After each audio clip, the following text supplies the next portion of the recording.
15 minutes. Yeah. And so Falcon 9 was still, was well into the fueling process, and the crew can't egress from the capsule until the vehicle is offloaded. Right, right. We've got to offload all that fuel. So hopefully we won't be in a situation like that today, 50-50. We'll see.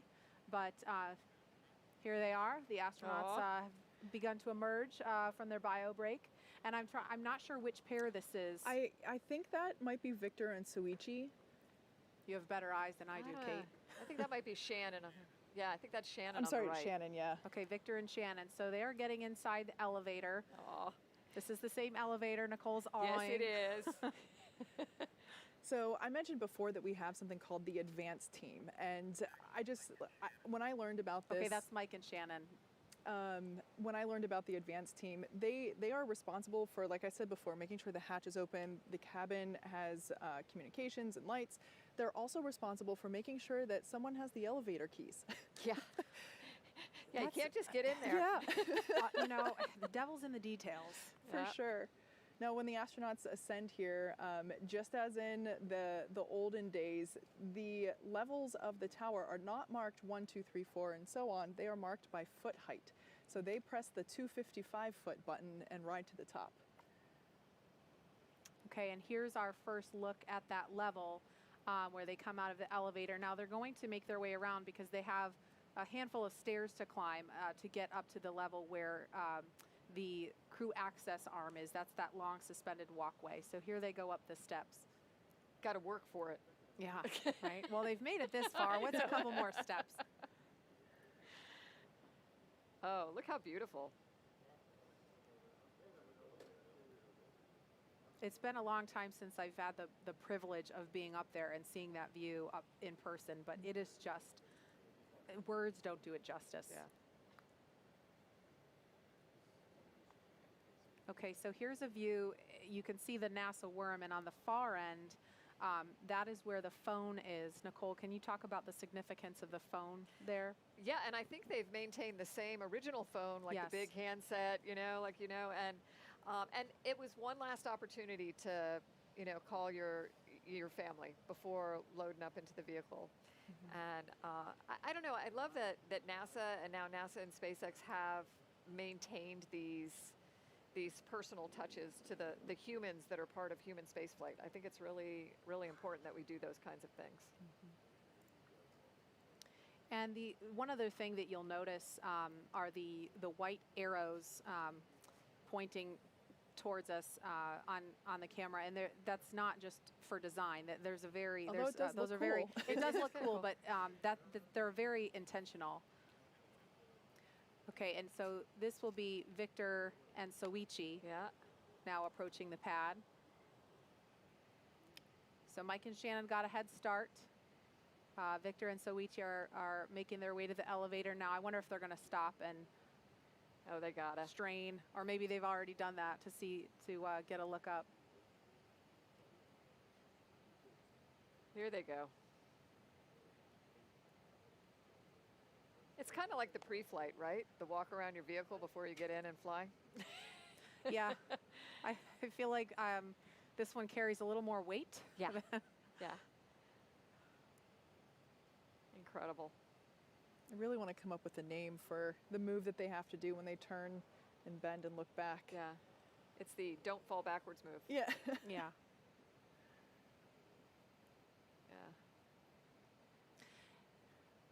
Yeah. And we're having a lot of fun here. We know the crew is having a blast. There they are. Again. I knew they were going to do it. But this is they must have so much adrenaline pumping through them, because when you are getting on top of a rocket, your life is at stake. And that's not something that any of the people involved in this mission from start to finish take for granted or take lightly. The folks who work on this program take that responsibility to heart. And like you said, Nicole, I mean, when you're talking about the relationships with the people in the suit-up room, they have those relationships with people across the NASA and SpaceX teams. They walk the factory floor in Hawthorne, and the people that work this mission, they know the astronauts, and they see them as their own family. Here's a look inside the crew access arm from the inside. I love this shot. Yeah. You know, when this was being designed, it was definitely a forward-thinking design that we went with. We really wanted it to encapsulate the experience of the next era of spaceflight, really wanting to make it look futuristic, as with the suits and the capsule itself. Very sleek and elegant. Okay, so here's Victor and Soichi. The last shot inside the access arm was Mike and Shannon. So they're standing now inside the white room. We're going to explain a little bit more about that in a minute, but you can see the side hatch of Dragon open, and that is where they are going to ingress or climb inside in about 13 minutes if things are on schedule. Yeah. They're signing the wall there. Kate, can you explain what they're doing there with Yes. the signatures? So we just saw Mike's. The crew has arrived at the White Room on schedule. All right, good core call there. Just notifying everyone that the crew has arrived on time. We now see Shannon adding her signature to the wall. So in keeping with tradition, we painted this room white, and the advanced team, once again, I'll talk about them. Part of their responsibility, also making sure that there's a Sharpie on hand so that crew members can add their names to our signature wall. Bob and Doug did this prior to their flight, and I love that this is really the last thing you do before you get in our spaceship. I just love that there's an opportunity, and I'm really looking forward to seeing the list of names grow over time. It's going to be spectacular to see. Well, you know, if everything goes as planned, we'll have the next group of 4 signing their names there in the spring with Crew 2. Mm-hmm. And on Crew 2, one of your crew members will be, you know, Megan MacArthur-Bankin, wife of Bob, who flew DM2. You know, they are my definition of a power couple, and I'm here for it. I love it. I'm really excited to see what the seat assignments will be, because it'd be really cool if she was sitting in the same position as he was inside the capsule for her mission. Oh, there's a wave. Yeah.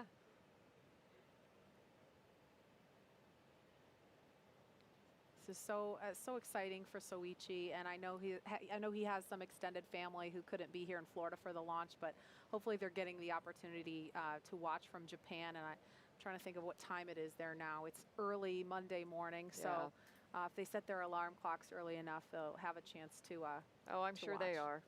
Yeah. So I think at this point in time, Victor is making that last family phone call. And Kate, we started to talk about the arrows, and then hi. We feel like he's watching us.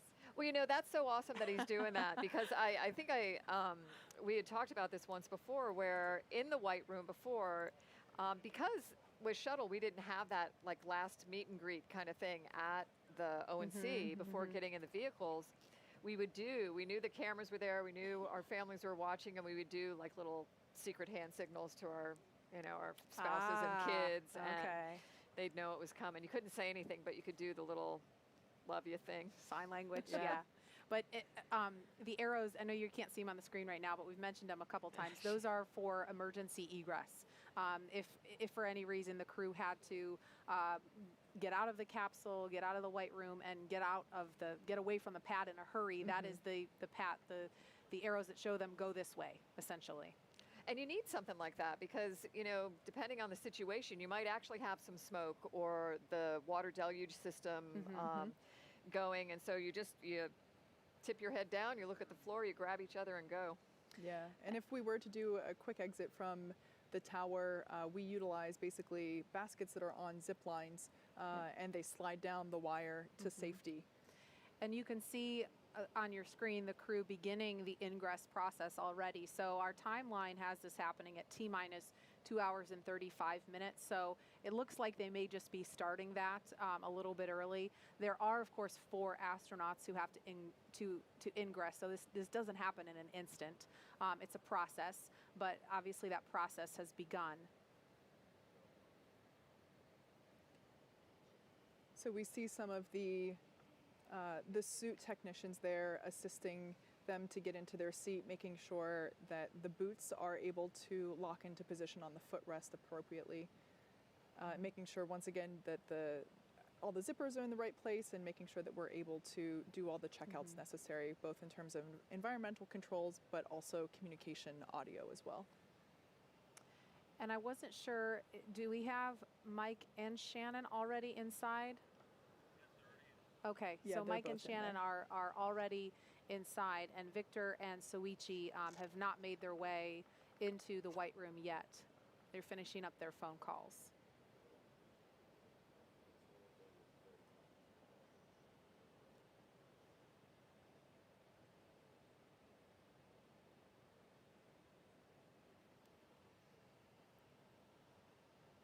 And so again, crew ingress is just a space-like term for getting inside the spacecraft. So Mike Hopkins and Shannon Walker have ingressed Crew Dragon. You can see the bottom of one of their legs inside the open hatch there. And Victor Glover and Soichi Noguchi looks like are now making their way. They're starting to move. They will be walking down the crew access arm. There's the outside of it, so they're making their way down that hallway as we speak. And they'll be stopping in the White Room in just a moment. You know, it's hard to see in that shot, but I'm very happy to say that we got blue skies and a couple of puffy white clouds working with us. So while it might look a little overcast on the screen, we're pretty happy with what we've got at the moment. And you can see the little shadows of them moving along through the windows into the White Room. Almost there.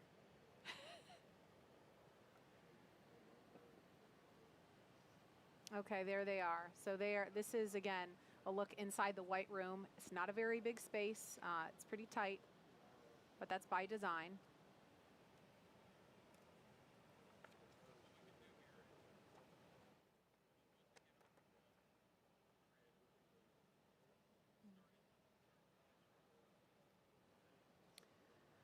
Okay, so while Victor and Soichi are getting a chance to sign their names to the inside of the White Room, we want to recap just a little bit. If you're just joining us, you're watching live coverage of NASA's SpaceX Crew-1 mission, today sending 4 astronauts into orbit on a mission to the International Space Station. NASA astronauts Victor Glover, Mike Hopkins, Shannon Walker, and Soichi Noguchi are flying on a 6-month mission to the International Space Station. Good afternoon and welcome to Kennedy Space Center in Florida. I'm Marie Lewis, Public Affairs Officer for NASA. And I'm Kate Tice, Senior Certification Engineer at SpaceX. Happy to be bringing you live coverage of the Crew-1 mission from Kennedy Space Center. Joining us is retired NASA astronaut Nicole Stott, who has flown twice on the shuttle, so pretty exciting to have you here with us. Thank you. Yeah, absolutely. Very nice to be here today with you ladies. And again, the crew has already arrived at Pad 39A, where a Falcon 9 will lift off from 7:27 p.m. Eastern, and Victor Glover and Soichi Noguchi are standing inside the White Room. Mike Hopkins and Shannon Walker are already inside Crew Dragon. Yeah, so it looks like we're fitting up the earpieces now and just doing a couple final checks. They have ascended the tall structure next to the rocket, known as the fixed service structure, and they've walked down that futuristic-looking corridor known as the crew access arm. And so now they are about halfway through the process of boarding Dragon, so it looks like possibly a little bit ahead of schedule. Our crew members, they're making their final stop. Again, this is the White Room, and the White Room is this small space at the end of the crew access arm that provides entry into Crew Dragon. And as Kate mentioned earlier, this is the last place the crew will be on Earth before stepping into the spacecraft for their ride to the International Space Station. Yeah, like I mentioned before, the term White Room it has a little bit of history. It was first used during the NASA Gemini missions, where the room right before entering into the spacecraft was painted white. So we love traditions when we've continued this one by painting ours white as well. Like Marie said, it is a pretty small area, and it has just enough room for the crew and a couple of ground support members to allow them to complete late cargo load at T-minus 24 hours. And then, of course, what we were just witnessing, crew ingress, running a little bit ahead of schedule at T-minus 39 minutes, 2 hours and 39 minutes. And ingress is how we refer to boarding on top of Crew Dragon. Now inside the White Room where we're looking, there is a movable platform that gets extended out to the capsule, and that helps bridge the gap between the crew access arm and the Dragon side hatch, and this allows for easy entry into the spacecraft. As you might expect, it's environmentally controlled so that the Dragon side hatch can be opened, while at the same time keeping dust, dirt, that nasty Florida humidity out of the capsule, to make sure it is just in pristine condition for the crew. There is also a large seal that gets inflated and compressed against the capsule to make sure that we can maintain these clean environments. Yeah, so this is all really exciting to watch. Like I mentioned, you saw them take part in that tradition that we've mentioned a couple of times and it began with our Demo 2 crew of NASA astronauts Bob Behnken and Doug Hurley. They signed the wall of the room to mark that they are now part of the select few who will have launched after leaving this room. So the White Room also has lots of other tools that are utilized in order to open the side hatch and complete crew ingress, as well as allowing them to prepare for any contingency or emergency that might be encountered. So as we're waiting for our last crew member to hop inside Crew Dragon, let's check back in with Jesse and Leah back at SpaceX headquarters in Hawthorne, California. How's it going over there, Jesse?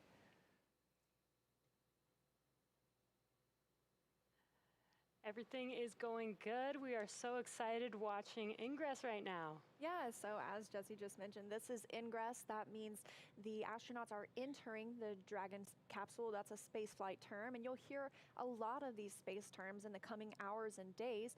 Ingress is what we use when crew members are getting into a spacecraft or airlock, and egress means the opposite. They're exiting. But before climbing into the capsule today, the crew completed a foreign object debris check, also known as FOD check. That means they themselves have to be inspected for any substance or debris that isn't supposed to be on them or their suits, which could potentially cause damage to Dragon.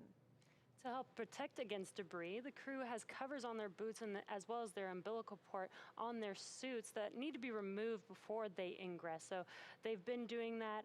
Victor is up next or last, completing that FOD check. And once the FOD check is complete, Mike Hopkins, our commander, first ingressed, and then Shannon Walker, Suichi Noguchi, and now we are waiting for Victor Glover, actually watching him enter the vehicle right now. And they're now getting buckled in and attaching their umbilicals to their suits. The suit techs are there helping if as needed. The umbilicals allow the crew to have comms through their suit, air to help keep them cool, as well as delivers nitrox for suit pressurization. And as we mentioned earlier in the broadcast, the suit's primary function is to protect the crew in the event of a cabin depressurization. I love this view inside Crew Dragon, and as you saw, there are 4 seats configured right now, and they're numbered 1 to 4 from right to left when you're looking at the seats. Mike Hopkins is in seat 2, that's the commander's seat, and then Victor Glover will be beside him in seat 3. That for Crew Dragon is the pilot seat. Soichi Noguchi is in seat 1, and Shannon Walker is in seat 4. Now directly in front of them, which you can see here, are 3 displays which they'll use throughout the flight, getting insight into Dragon systems, seeing any alerts or issues with the vehicle, and if required, they can take control and manually fly Dragon. And coming up, the crew will do a comm check to make sure that they can hear mission control, and then their seats will be rotated into position for launch. But right now, they are finishing getting buckled in and getting their suits connected to those custom seats. Some of those things to listen for when we're doing those comm checks. They'll be doing comm checks through multiple paths to Dragon. They'll do some through TDRS, that's our tracking data and relay satellite system. We also use that for communications with the International Space Station. And then you'll hear ground. That refers to several ground stations around the globe that SpaceX had. And upon liftoff, those ground stations will be able to provide telemetry from Falcon 9 and Crew Dragon. There's also about a half a dozen checks to ensure everybody's ready in here. You can see those suit up crew. I've heard people call them the ninjas before. I think it's a pretty apt name, but they are checking to make sure the suits are ready. They're helping them connect the umbilicals. They're buckling them in.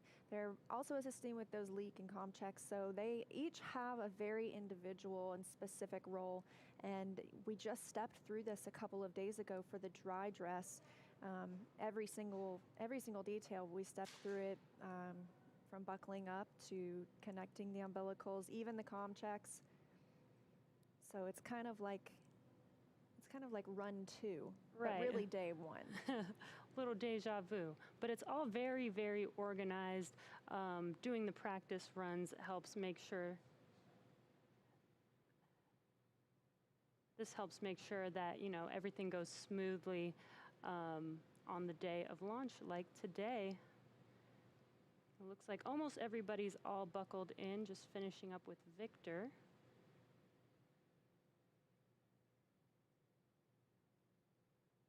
Comm check should occur once everybody's already buckled in. So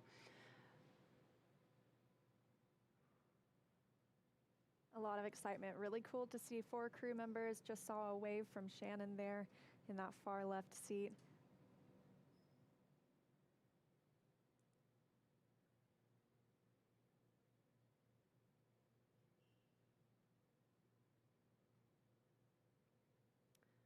all right, well, let's check in with John Innsbrucker for the latest with the health of both vehicles. What's the update so far, John? Well, we've got just over 2.5 hours remaining in the countdown for the launch of Falcon 9 with Dragon on the Crew-1 mission to the space station. Right now, the Dragon launch ops team has completed their major activities to prepare the spacecraft for the astronauts. Checkouts of major systems are complete, including the escape system. And as you can see, ingress of the astronauts is well underway, getting Victor strapped in right now. No issues are in work. And right now, we're listening, waiting for comm checks with the crew and the ground coming up here shortly. On the launch vehicle, the Falcon 9 team is located in Firing Room 4 in the Launch Control Center at KSC. They're settling in for final checkouts and propellant loading and launch. They'll be doing comm checks with the crew, and that'll happen at about T-minus 2 hours. Currently, all systems are go on the Falcon 9 launch vehicle. The range continues to report no problems. The weather forecast continues to be acceptable. We're watching the upper altitude rain showers if they're in the trajectory of the vehicle. Also watching thick cloud rule and keeping the fingers crossed. We're also looking at weather around the world. We need to make sure conditions are acceptable if Dragon has to splash down in the Atlantic in case of an escape. And we're also monitoring contingency splashdown locations if the crew had to come back to Earth before docking with the space station. Now, if this were to happen, SpaceX and NASA are coordinating with the U.S. Coast Guard to ensure crew safety upon splashdown. And that includes extra ships and air assets to patrol a 10 nautical mile keep-out zone. This will help mitigate safety concerns for any boaters who are approaching the launch area. As the clock continues to count down, all systems are go at T-minus 2 hours, 31 minutes. And let's head back over to Jesse and Leah, who are also here in Hawthorne, as we wait for the comm checks with the crew. Thanks, John. Sounds like everything is looking good so far. We're getting really excited here. And the astronauts are still wrapping up, buckling in, and getting their suits connected to their seats. Definitely ahead of schedule today, though, so that's a good sign. And as we mentioned, we're really standing by for those comm checks with the crew. Some of the people you'll hear talking with the crew during those comm checks are the core, which we've mentioned. That's the Crew Operations and Resources Engineer. They're here in Hawthorne. We have a similar position at NASA called the CAPCOM. That's the person who really takes and there's the core right there. That's the person who really takes all of the information that's happening down on the ground and relays it to the crew so it's coming from one location. Additionally, there's the LD, that's the launch director. They're down in Florida and they're overseeing all of the countdown operations. The mission director, or the MD, is also here in Hawthorne in mission control, and that's the overall flight lead for SpaceX. So those are some of the people that you will hear speaking with the crew during their comm checks today.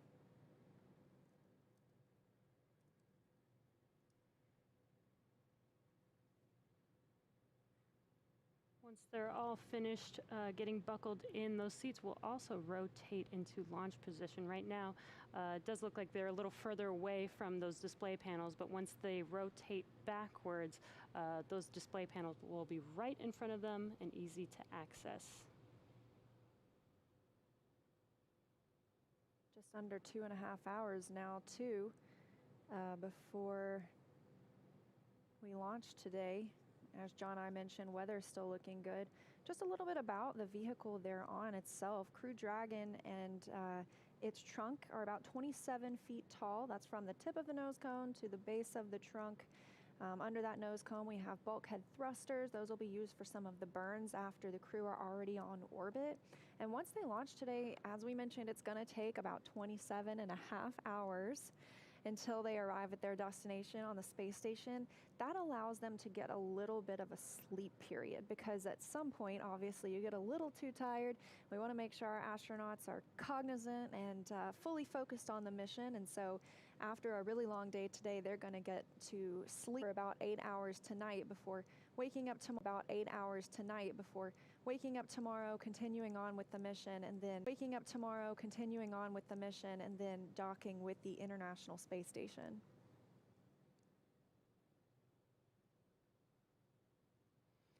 And again, we are standing by for those comm checks. This is just to make sure that their comm path does work properly before liftoff, making sure that they can hear the core here in Hawthorne.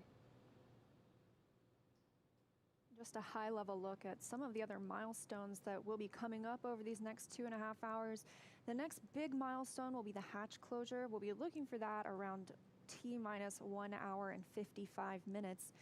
And then at 45 minutes before launch will be the go, no-go for propellant load. So there's not any propellant on the first or second stage of Falcon 9 right now, but they'll begin loading some densified kerosene, and then the oxidizer is some liquid oxygen. That will be loaded onto the Crew Dragon up until just a few minutes before launch, or loaded onto Falcon 9, I should say.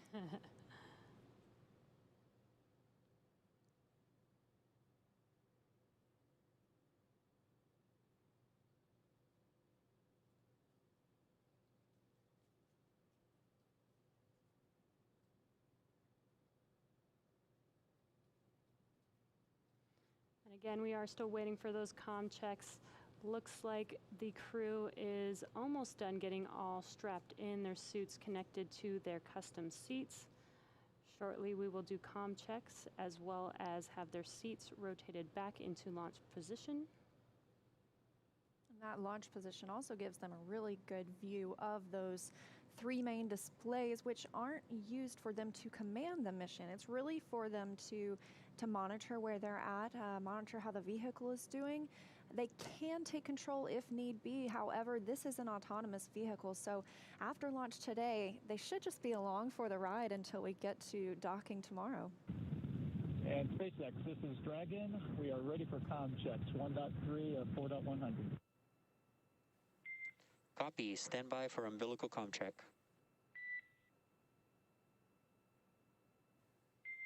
CDR, PLT, MS1, MS2, comm check. Comm checks here shortly. And SpaceX, this is Dragon on umbilical. Commander has you loud and clear. PLT, umbilical, loud and clear. MS1, umbilical, loud and clear. MS2, umbilical, loud and clear. And core, copy. 4 good comm checks, loud and clear. Umbilical comm check complete. Stand by for ground station comm check.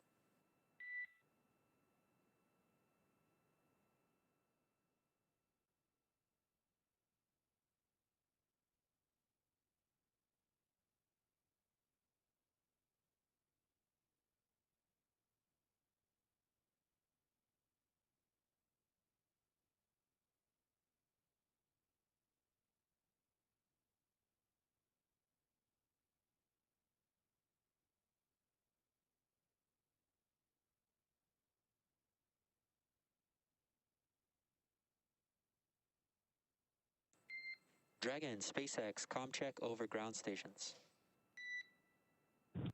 And SpaceX, this is Dragon. Have you loud and clear on ground station.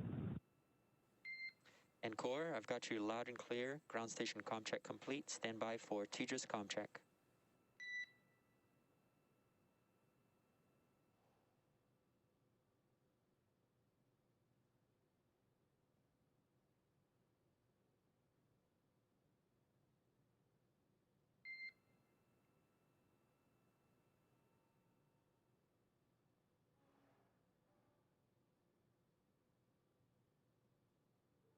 Dragon, SpaceX, ComCheck over Tidris. And SpaceX, this is Dragon. Have you loud and clear over Tidris. Copy, have you loud and clear as well. Tidris ComCheck complete. Stand by for ComChecks with MD and LD in the launch configuration.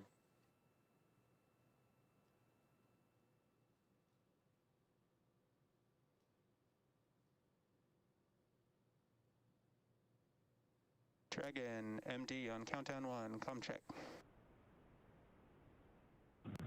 MD, this is Dragon on countdown 1, loud and clear. Afternoon, Resilience, got you loud and clear as well. Stand by for ComCheck over Dragon aground. Dragon, MD on Dragon aground, ComCheck. MD, this is Dragon, loud and clear on Dragon aground. Copy, loud and clear. Standing by for ComChecks with LD.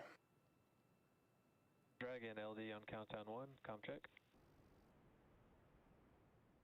LD, this is Dragon on countdown 1. Have you loud and clear. LD, loud and clear. Stand by for ComChecks over Dragon aground. LD on Dragon aground, ComCheck. And LD, this is Dragon. Have you loud and clear on Dragon aground. LD, loud and clear. Good luck, Resilience crew. Copy and thank you. Okay, Resilience, that concludes our launch configuration ComChecks. Please report when you are ready for seat rotation per section 2 of 4.100. Dragon copies and inward.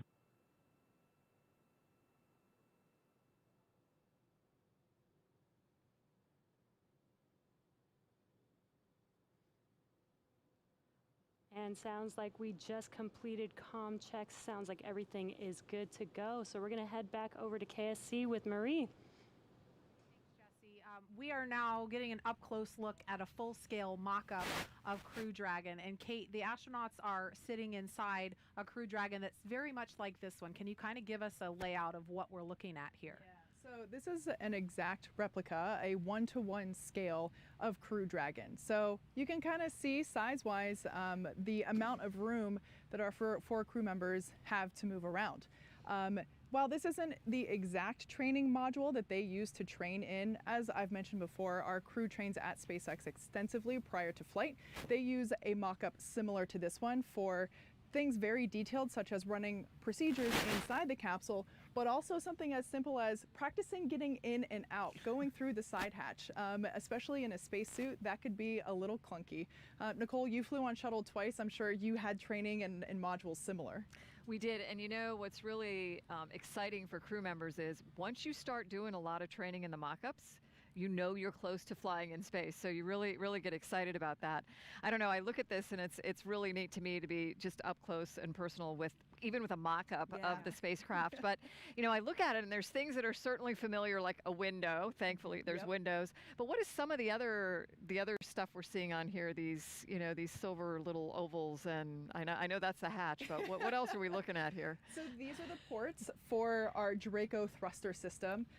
As I've mentioned before, Dragon is capable of steering itself in space, and that onboard propulsion system is here. These are the Draco thruster ports that are utilized during in-flight and orbit maneuvers. Over here on the side, we have the Super Draco system, which is basically a super-powered high-flow system, and those are only utilized in an abort scenario. So we talked a little bit about escape procedures. Those Super Dracos will not be firing on a nominal day, but they're important to have, as they give the crew a path to safety if necessary. And we just heard the call for seat rotation. So that means that the crew, their seats are being rotated into position for launch. So we are going to send it over to NASA's Daryl Nail. He is at the OSB-2 viewing location with Kennedy Center Director Bob Cabana. Daryl? That's right. Thank you, Marie, and thank you for the tour of the Dragon space capsule. And I am here with Bob Cabana, Director of the Kennedy Space Center. Thanks for being here, Bob. And this is the Kennedy interview desk, and we are in the shadow of a little bit of cool hardware ourselves, the vehicle assembly building, which looks outstanding. Doesn't it? It's got a new, we touched it up a little. We repainted the flag and NASA meatball and the sides of it. We got it all spiffed up for this history-making day. Excellent. You know, it's another great day at It Kennedy is. Space Center, It's- America's premier multi-user spaceport. We're You making make- history. You like to talk about that. First FAA commercial licensed launch of Crew to the International Space Station. And to that point, why is that important for Kennedy? Well, it's important because we're trying to establish a commercial economy in low Earth orbit, all right? We want to be one of many customers. So by us flying crews to the International Space Station on an FAA licensed flight, it opens up the door for other people to fly up there. Right. Other commercial customers. Yeah. So I saw you down there with the crew getting out, and they were walking out to their cars. Yeah, they and look everything. great. They're I excited. think I saw you were holding your phone, getting some shots. I did. I got, I kind of admit I'm a little bit of a space nerd. Well, hey, listen, I mean, you've been to space 4 times, so you understand what these folks are going through right now. I mean, it's getting real. These seats are articulating up. You can see it moving right now, Bob, as they get into position there. Yep. This must be a moment where it kind of gets real. Oh, yeah. Once you're strapped in, and wait till they close the hatch, then it's really real. Is that the moment it clicks? Yeah, then it's like, okay, we're inside this thing, we're going. You know. What's the feeling? What kind of goes through your head? So it depends on different. I mean, on my first flight, what absolutely went through my head was, I don't want to screw this up. You know, I want to make sure I don't make any mistakes. Yeah. I mean, I was really focused on making sure that I did everything absolutely perfect. And you don't know what to expect. First off, no simulator on Earth can prepare you for what it's like to ride a rocket into space. I mean, you practice everything, but man, it just gets up and goes. That acceleration, that force pushing you back in the seat, it's something else. And so not knowing what that's going to be like, there's a little bit of anticipation. You know, when you go a second and third time, then you got a little more idea of what to expect, and you can relax a little bit more. But so there's anticipation of what is this going to be like? What is this going to feel like? And you would think there's some nerves there, right, just naturally in this moment.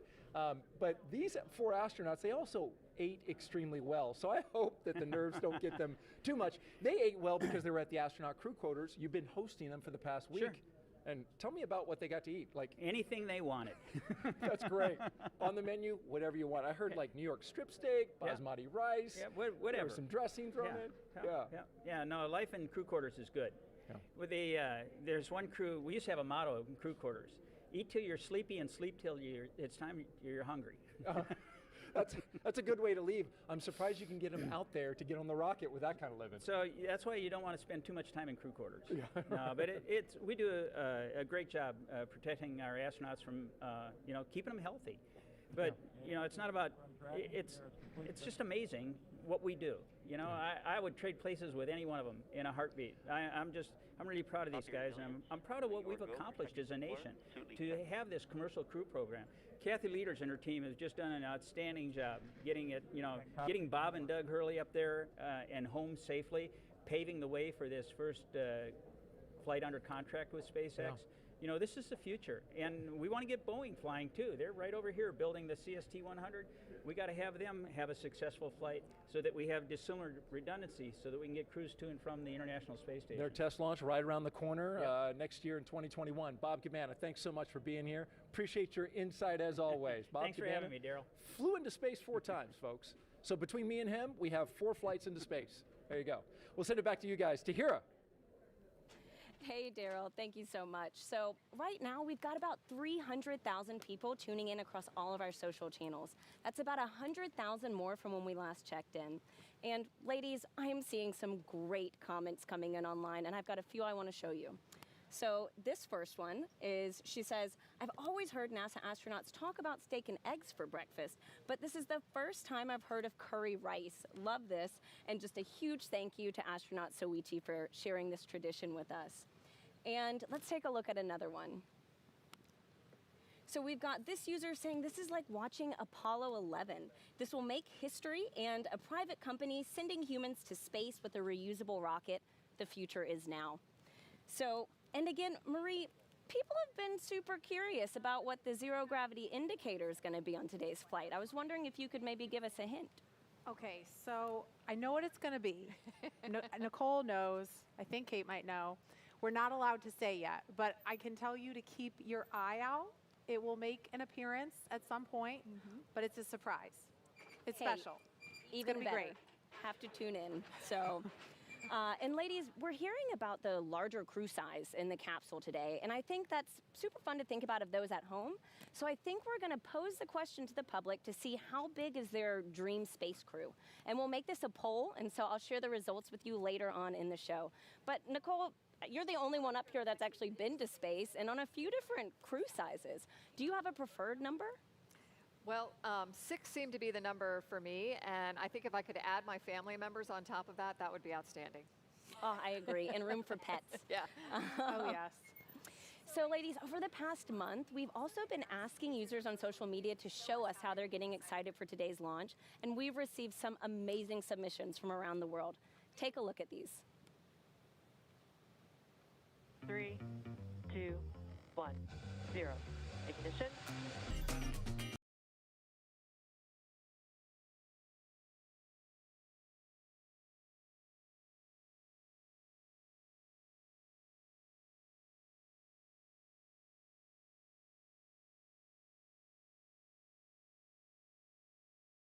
There you have it. People from around the world are just engaged with this launch. All right, thanks to Hira, and thanks to all of you following along. Keep sending us your submissions, how you're watching. We love seeing those. So we had seat rotation and comm checks, and we want to learn a little bit more about the crew before we get into hatch closure. This will be the second space flight. 5.2 of 4.100. We are ready for Dragon hatch closure.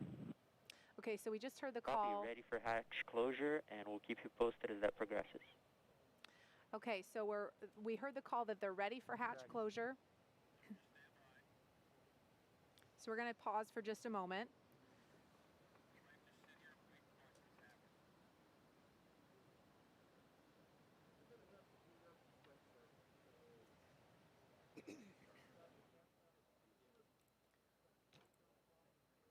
So if you've been following along, we actually heard the call out and saw seat rotation happen just, I think it was a couple of minutes earlier than we had on our timeline. Okay, so hatch closure is coming up, but in the meantime, we want to learn a little bit more about Crew Dragon Commander Mike Hopkins. He is a U.S. Air Force colonel, and here's a little bit more about the Missouri native who's already logged 166 days in space.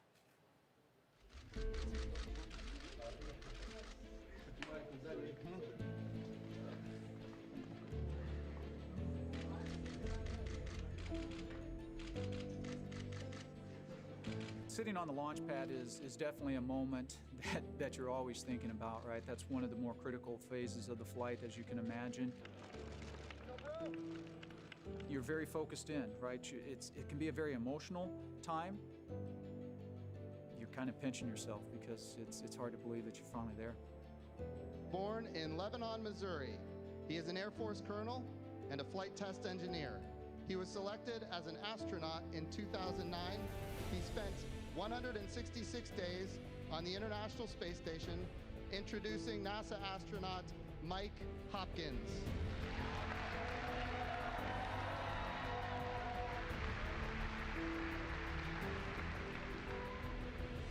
You know, it's funny, I mean, a lot of times people think of the dream of being an astronaut as something that a kid would have. And I remember when my wife and I first started dating at the University of Illinois, and I told her that I wanted to be an astronaut. She laughed at me and kind of said, "Are you serious?"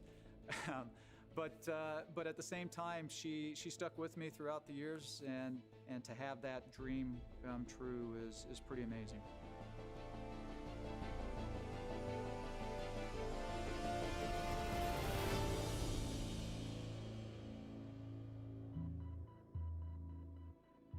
My role on the Crew Dragon itself as part of Crew-1 is the commander of the vehicle.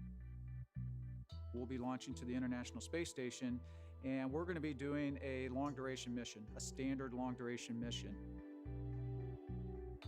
One of the nice things about being on board the International Space Station is you have a lot of connectivity, believe it or not, with your family. And so I was able to call just about every day. My family means everything to me. It is the most important part of my life. My wife Julie, my son Ryan, my son Lucas, they are just such a huge part of this whole endeavor. You know, without family, it just wouldn't be as meaningful. The partnership that we have right now with SpaceX, it's pretty powerful. They bring a lot to the table. NASA brings a lot to the table. We've got a ton of experience in human spaceflight.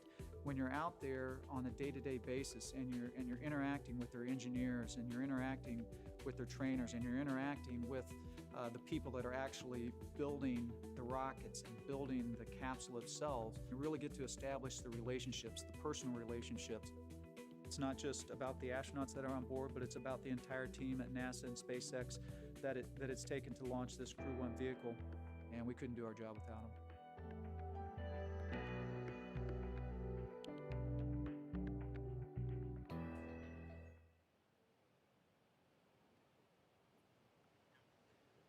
Seated next to Mike Hopkins is Crew Dragon pilot Victor Glover, who has flown on 40 different types of aircraft for a total of more than 3,000 hours. Helping prepare him for this, piloting his first test flight to space. Here's more about the U.S. Navy commander and California native. I saw a shuttle launch when I was in elementary school, and I thought I really want to fly that. And that's where it began. He is a Navy commander, a naval aviator, and a test pilot. He was selected as an astronaut in 2013. This is his first space flight. Introducing NASA astronaut Victor Glover.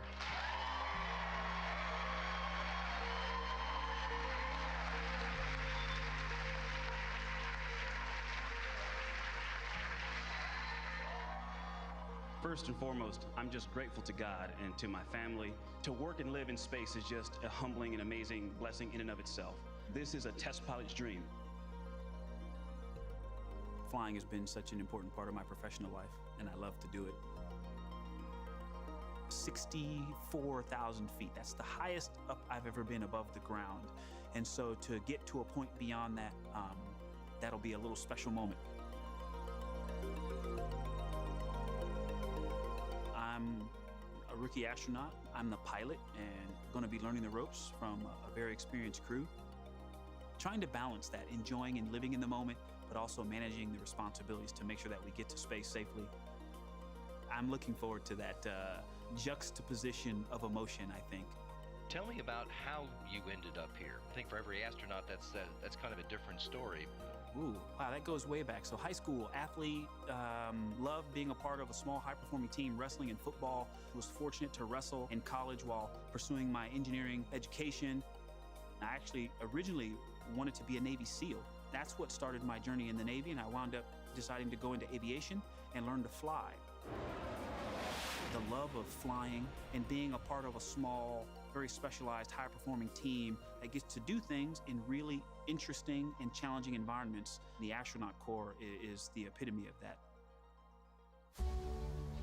This is truly an exciting time for human spaceflight in our nation. And believe me, it's only going to get better as we charge off into the future. We've been working with our partner SpaceX for years.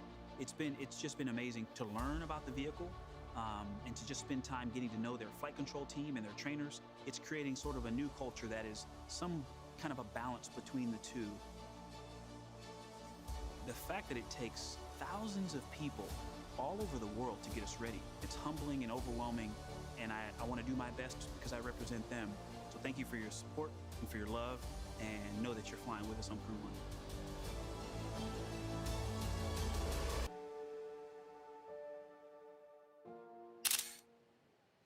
Okay, so while we were in that video, we saw the hatch close. We have not heard the confirmation of the hatch close. We're not expecting that until T-minus 1 hour and 55 minutes. So we're still almost 10 minutes away from that.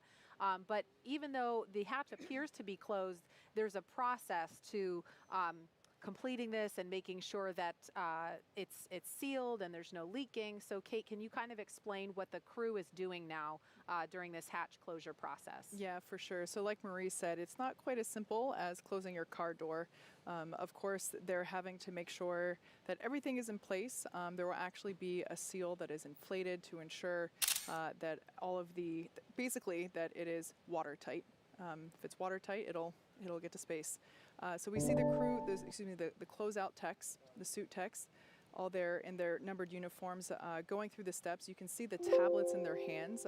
Those are our electronic procedures or e-procedures, and they are essentially stepping through each one to make sure that, and giving verbal cues saying that is complete, we are good, and we're basically just counting through the process step by step, getting closer to launch time, which at this point we're just a mere 2 hours and 3 minutes away from.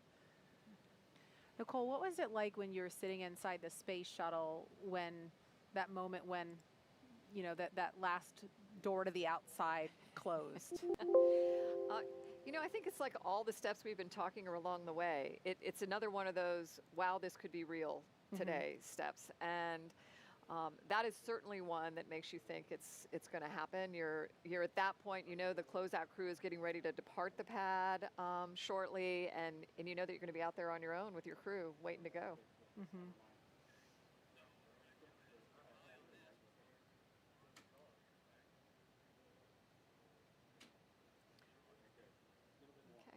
All right, and in seat number 1 today is Crew-1 mission specialist Shannon Walker, who flew previously on the Russian Soyuz to the International Space Station, spending 163 days in space. Here's more on Dr. Walker, who will be the first woman to fly on a commercial orbital spacecraft. I always wanted to be an astronaut. I just turned 4 when we first landed on the moon. And I have very distinct memory of my parents taking me and my older sister out into the backyard, and the moon was rising over our house, and they pointed up there and said, "We have people there." And even at 4, I thought that just sounded like the best idea ever. We have been given the scientific knowledge, the technical ability, and the materials to pursue the exploration of the universe. To ignore these great resources would be a corruption of a God-given ability. I had seen a new class of astronauts that had been hired for the space shuttle, and I was reading in the newspaper what their qualifications were, and just going through some of them, I realized I can do that, and that was a big turning point. I'm Dr. Shannon Walker, NASA astronaut, and I am getting ready to fly on the Crew-1 mission to the International Space Station. Crew-1 is the first operational mission of the Crew-Dragon vehicle to the International Space Station. I was not expecting the call to be assigned, and so anytime you get a flight assignment, it's tremendously exciting.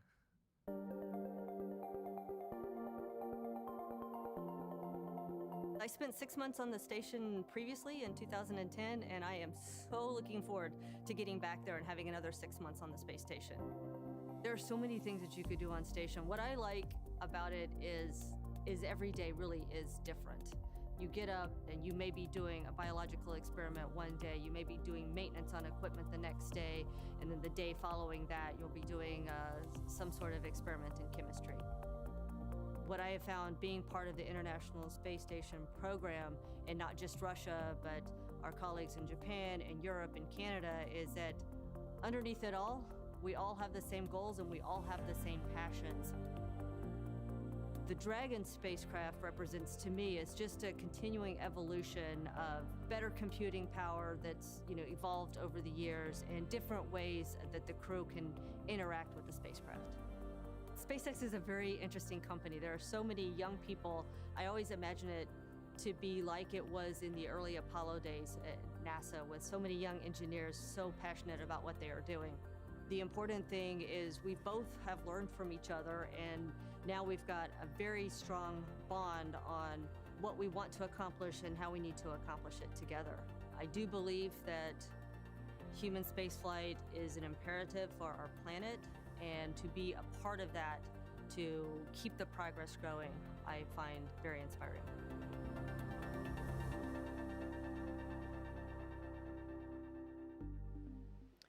Crew-1 mission specialist Soichi Noguchi has spent 177 days in space, and this will be his 3rd mission in an orbital spacecraft. Here's more on the first international partner to fly aboard Crew-Dragon. Soichi appears to be a very quiet person, and and yet he comes out with some fantastic one-liners. Suichi is probably the quietest, but he is probably the funniest as well. Earlier, I used the word dignified to describe him, but his humor is very dry and subtle, but it is extremely witty, and it just makes it that much more funny. Konnichiwa. My name is Soichi Noguchi. I am Mission Specialist 1 on Crew-1 mission to International Space Station. Well, my mission will be help support commander and the pilot on Crew-Dragon. And of course, once I arrive on the space station, I'll be a board engineer and do lots of science and maintenance and spacewalks, robotics, all kinds of work. I'm really fortunate enough to have a good crew member. And obviously, we have a lot of a different background, and the diversity definitely gives us a great rigidity to our crew. I wanted to be an astronaut for a long time. High school days, I watched the shuttle launch. I studied aerodynamics and aerospace engineering. When I turned 30, Japanese Space Agency started recruiting another astronaut class. I was fortunate enough to be selected and sent immediately to Johnson Space Center. My first flight was 2005. That was on the Space Shuttle Discovery, STS-114. And the next flight was 2009. That was on the Russian Soyuz. The vehicle is definitely like living creature. All the pipes, all the pipelines are alive. I really remember the morning of the launch day. I arrived at the pad. Hey, this vehicle is alive and waiting to go up. And liftoff of Space Shuttle Discovery, beginning America's new journey to the moon, Mars, and beyond. I'm really looking forward to go back to that launch day.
To see if we can hear any more chatter about that.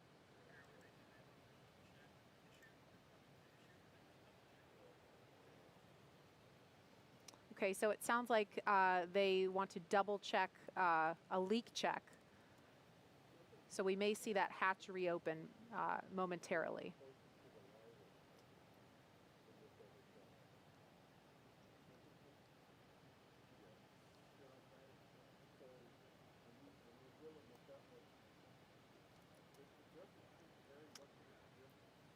Nominally, we would expect right about now to hear a call out for hatch close right at T-minus 1 hour and 55 minutes. So we haven't heard that just yet, but we did hear that the teams are looking at reopening the hatch to double check some leaks. So what I'm hearing is that the closeout team saw a little bit of a pressure drop during those leak checks.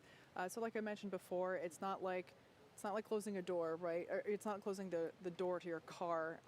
The door closes, they check the environments inside the capsule, make sure we're good. Then they perform a leak check again, essentially making sure that the cabin and the door are able to maintain pressure and environments. So something like this, if they have to reopen it, it might just be they have to reposition a seal. So we're considered a minor issue at the moment, but it might be as simple as allowing us to open the hatch, check the seals and the latch mechanism, and then able to reclose it.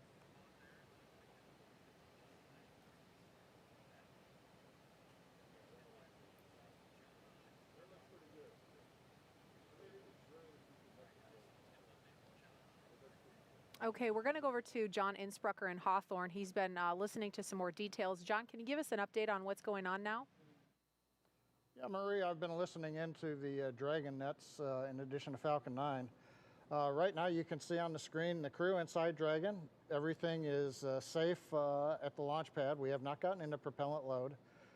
What we were doing is our standard procedures. We did communications checks that you heard a while back. They checked the environmental. Hey, the temperature was just right for the crew inside. And then we command to close the hatch. The team then locks it down, and we run a leak check just to make sure that it is leak tight. We're running that leak check, and they saw a little bit of a drop in pressure. So what you're seeing on the screen right now from the outside of the capsule on the left, the SpaceX ingress team in the access arm in the White Room, they're going to open that hatch back up again. One thing they want to look at is just make sure nothing got trapped in the seal. They're going to take a look at the latch mechanism. They also are checking their equipment to make sure that it's, try to make sure whether or not it's actually in the capsule or it might be in the measuring equipment that they're holding onto. So you can see right now the latch, or the hatch has come open, and they are beginning the troubleshooting, taking a look around the seals of the hatch. Yeah, I just wanted to let you know that we do have about 10 minutes of margin in the schedule for this troubleshooting. And 10 minutes before they need to start closing the hatch again? That is correct. Yeah, 10 minutes till hatch close, and they're taking a look at the CO at this time. Dragon copies. I'm only listening to program now.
Hey, Marie, this is John.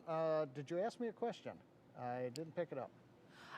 Yeah, I wanted to first just acknowledge that we heard on the call-outs that they said that they had about 10 minutes of margin in the schedule, so not necessarily going to throw the timeline off track. But is this something, I know that people that are watching this live have got to be wondering, is this something that can cause a scrub, or how significant is this issue right now? Well, I'd say from a crew safety standpoint, which is what we're always looking out for, if we could not resolve the issue, if we thought we were actually measuring a leak, then that would be a probable scrub issue for today. However, it's premature to say that. They're doing the first round of troubleshooting. And yeah, I also heard the comment, we've got about 10 minutes, but as a reminder, the SpaceX team doesn't actually leave the crew access arm until T-minus 60 minutes. So while we've got standard margin, they may be able to compress other activities since there's still 50 minutes before the crew that you see there in the black pad access uniforms actually has to get out of the area. Sure. And when we put out the mission timeline ahead of time so folks can follow along, but we understand and we try to impress upon others that these are the kinds of things that can come up. And so this timeline, while it's a guide, it is fluid. For sure. Thinking back to Demo 2, if I remember correctly, they were also running ahead of schedule in terms of when Bob and Doug got in their seats and strapped in and closed the hatch. So obviously, given an instantaneous launch window for the space station launches, if we didn't have margin, that would be a potential scrub scenario. But like we heard at the call out earlier, we're about 10 minutes ahead of schedule. So glad to have that flexibility. Yeah, and just to add on to what Kate was saying, looking back over my notes, when we did the first Demo 2 launch, it wasn't until about right now in the countdown that the first hatch leak check completed. So by that schedule, which we were ready to support launch right on time until the weather got us, we're still looking good, I think, in the countdown. Something I want to point out, you heard me mention earlier that the team is working off of tablets following along with the procedures. This is considered the kind of contingency procedure that is written into the procedures. So what we're seeing them go through on screen now, they're not, while they are troubleshooting live, we do have a procedure written for this type of contingency. So it's a matter of working through those side steps essentially. Nicole, I wonder, did you have any issues that had to be worked through real time on either of your shuttle missions that might have been similar to something like this?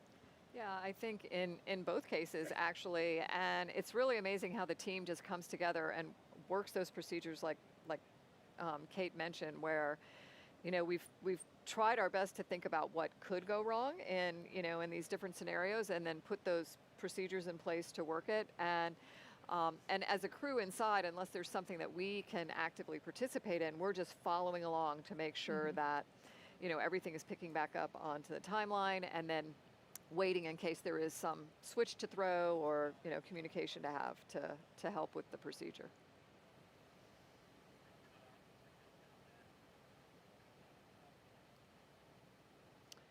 Okay, so again, if you're just joining us, we're at T-minus 1 hour and 47 minutes. We did not hear the call out of hatch closure yet because when they were going through the leak check process, they noticed a pressure drop inside the capsule. So they opened the hatch back up, and as John and I explained, there is some margin in the schedule. And so this is not necessarily a showstopper. It would be premature to speculate about any of that. So far, we are still on track for launch. We're just watching some troubleshooting in real time.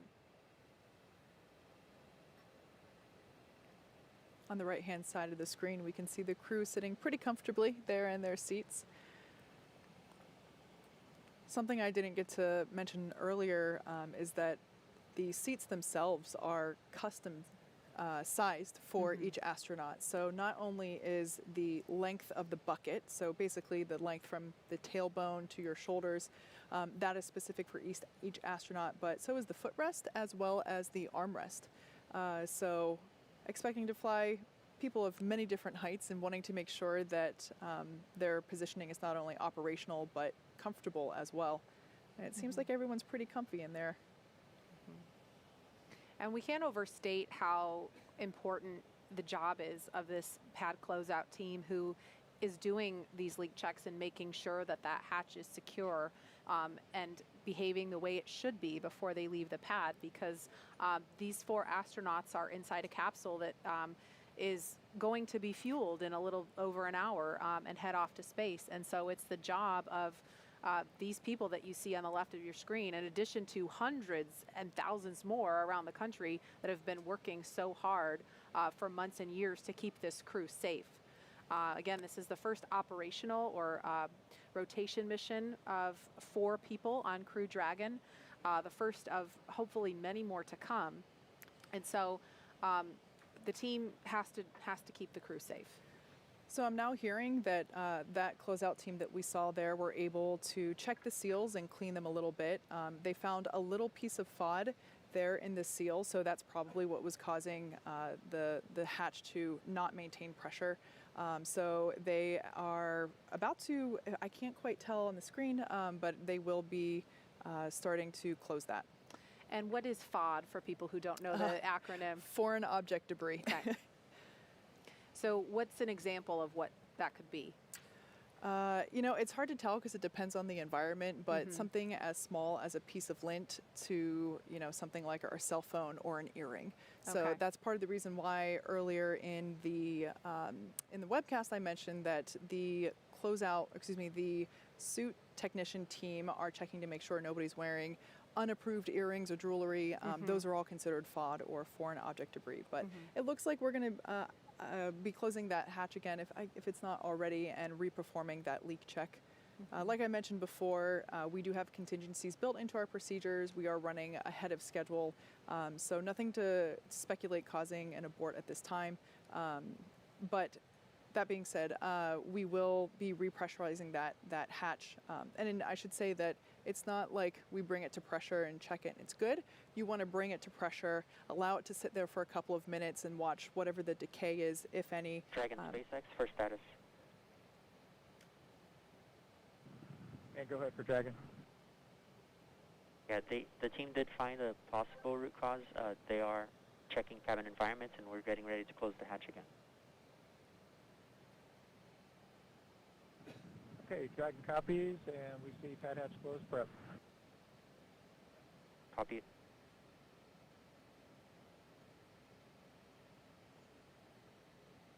So just the ground crew, core communicating to the crew inside Dragon, giving them a status update, letting them know that potential root cause has been found and that they will be closing that hatch and beginning the leak check once again.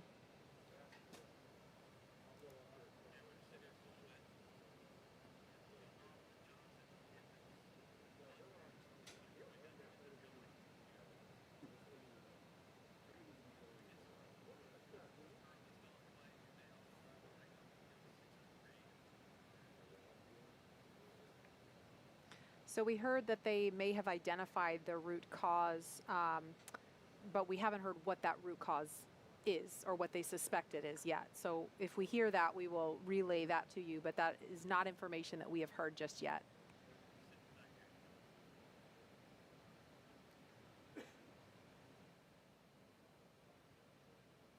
And Dragon SpaceX hatch is closed. Dragon copies, do the same.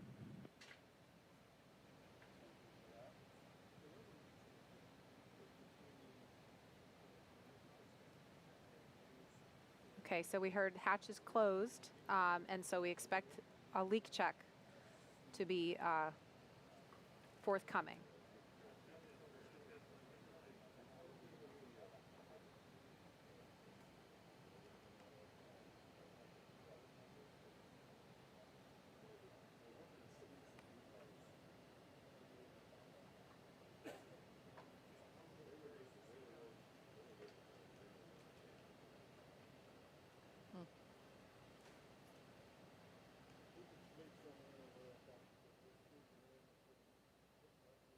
Again, we've got the pad closeout team on the left of your screen, closing the Dragon side hatch for the second time, getting ready to do another leak check.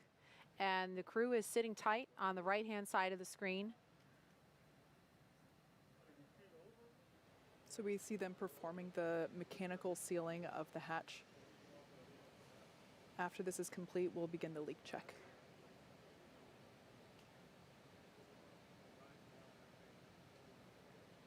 We are at T-minus 1 hour and 40 minutes, so with still some margin in the schedule, so this is not necessarily going to throw the rest of the launch timeline off track, but we're just standing by to see if the teams can get this issue resolved.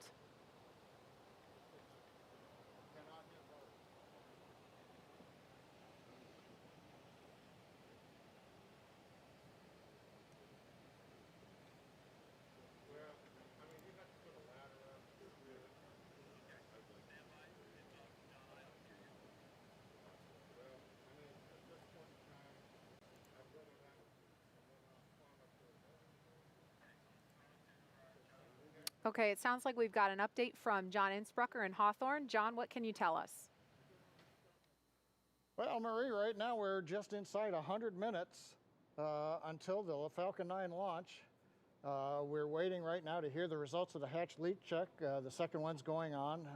As we've mentioned, we think we found a little bit of debris in the seal, and fingers crossed that we're going to do that. We're also waiting to hear the comm checks between the Dragon crew and the Falcon 9 launch team, the responsible engineers down in the firing Dragon room. SpaceX for status. To catch up right now, as I mentioned, we're just inside of 100 minutes. And go ahead for Dragon.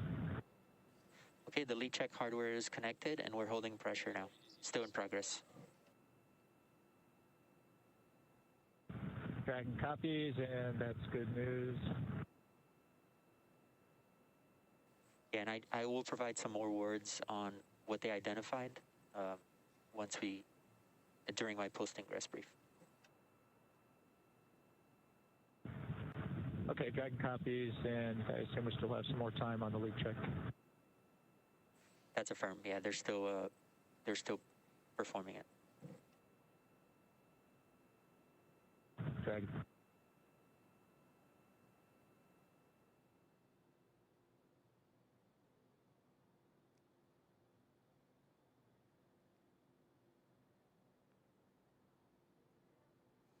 Okay, we heard a little bit of chatter. I'm not sure if y'all picked it up on the webcast, but they talked briefly to the crew, gave them an update similar to one we were just presenting y'all.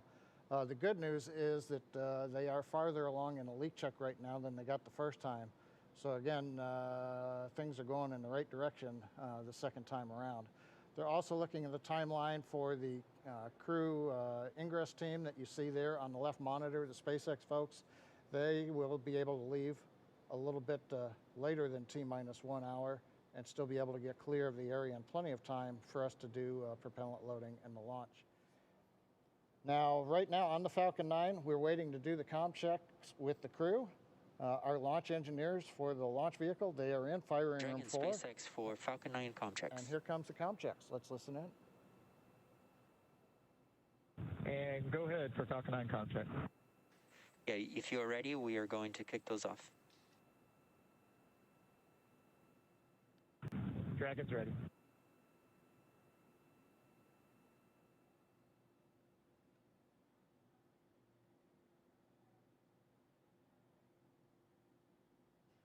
Dragon GNC on countdown 1, comm check. And GNC, this is Dragon on countdown 1. Have you loud and clear. GNC loud and clear. Stand by for comm check by propulsion.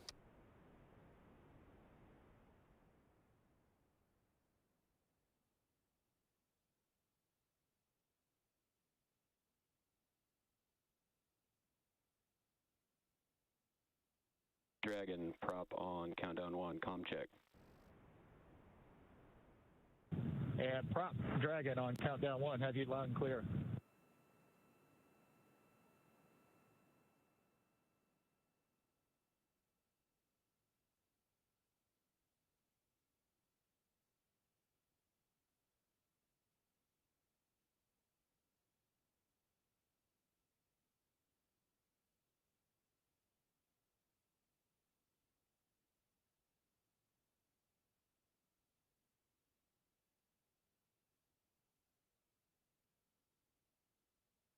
Prop loud and clear.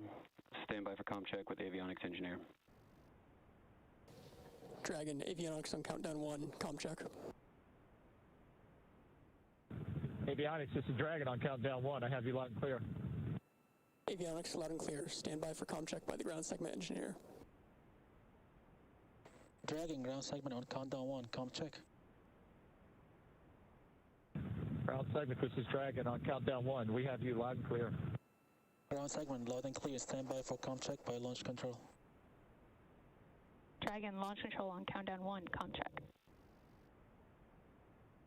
Launch control, this is Dragon on countdown 1. Loud and clear. Launch control, loud and clear. Stand by for comm check by the chief engineer. Dragon, CEO on countdown, comm check. CE, this is Dragon. Hans, we have you loud and clear on countdown. CE, loud and clear. This completes the Falcon 9 responsible engineer comm checks. Safe flight. Dragon.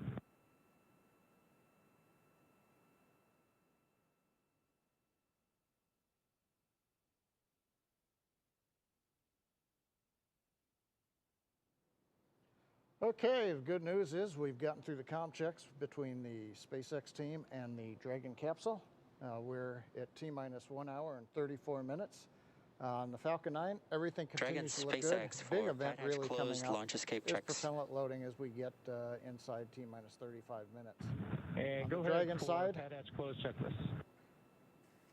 Okay, Resilience, at this Thought we time were we're call out going there for a to second. commence health check for the launch escape system. You can expect a momentary flight computer state change followed by a transition back to pan hatch closed.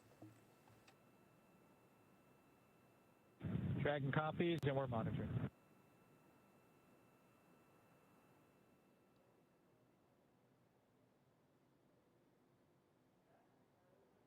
Okay, I think we've got a moment now listening to them talk to the crew. On Dragon, other than the side hatch leak check that's been going underway, everything else has been looking good. On the weather front, the good news is that while we've been watching for rain showers in the trajectory of the Falcon 9, we've been watching for heavy rain or thick clouds. Currently, everything does continue to cooperate as we were hoping. The frontal boundary was slowing down and may not reach Kennedy Space Center by the time of launch. And right now that continues to look like it's going to happen. So the local conditions are good. Upper altitude winds, we're looking at the balloons we've been releasing, and those show us that conditions in the upper altitude for stability are good. So we ought to be go for launch in about 92 minutes if the weather cooperates, and of course the range is ready to go. So right now we're going to throw it back to Daryl while we wait for follow-on discussions. John, thank you very much for that update, and we're here at the Kennedy Space Center, of course, and I can confirm for you, John, weather is looking good right here. Just a thin layer of clouds overhead right here at the launch complex. I'm joined now by Deputy Administrator Jim Morhard for NASA here, and we appreciate him coming to talk a little bit about licensing of these launches, and that's a new thing around here, Jim, because previously that's not something that we heard a lot about, but we understand that this launch is the first commercially licensed launch by the FAA. So explain to me why that is and how that works. You know, Daryl, it has just been certified for the first time. We license a lot of launches. We had 29 launches that were licensed in 2020, and we're expecting another 56 in 2021. So it's going exponential. Yeah. And we're excited about that. We've really collaborated with the Federal Aviation Administration, which is part of the Department of Transportation. Steve Dixon is the administrator. He's here right now.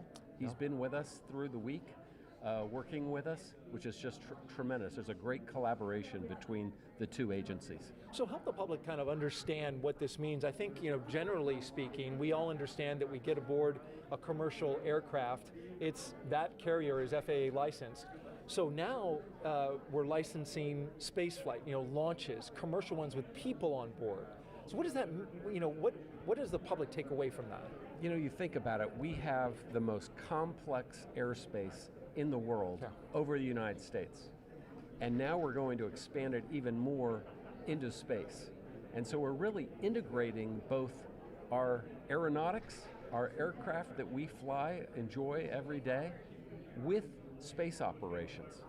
So we're going to have both those things happening at the same time with human spaceflight. And that's what we're doing here today at the Kennedy Space Center. That's impressive. And just when you mentioned the airspace in flight, right? Very crowded place.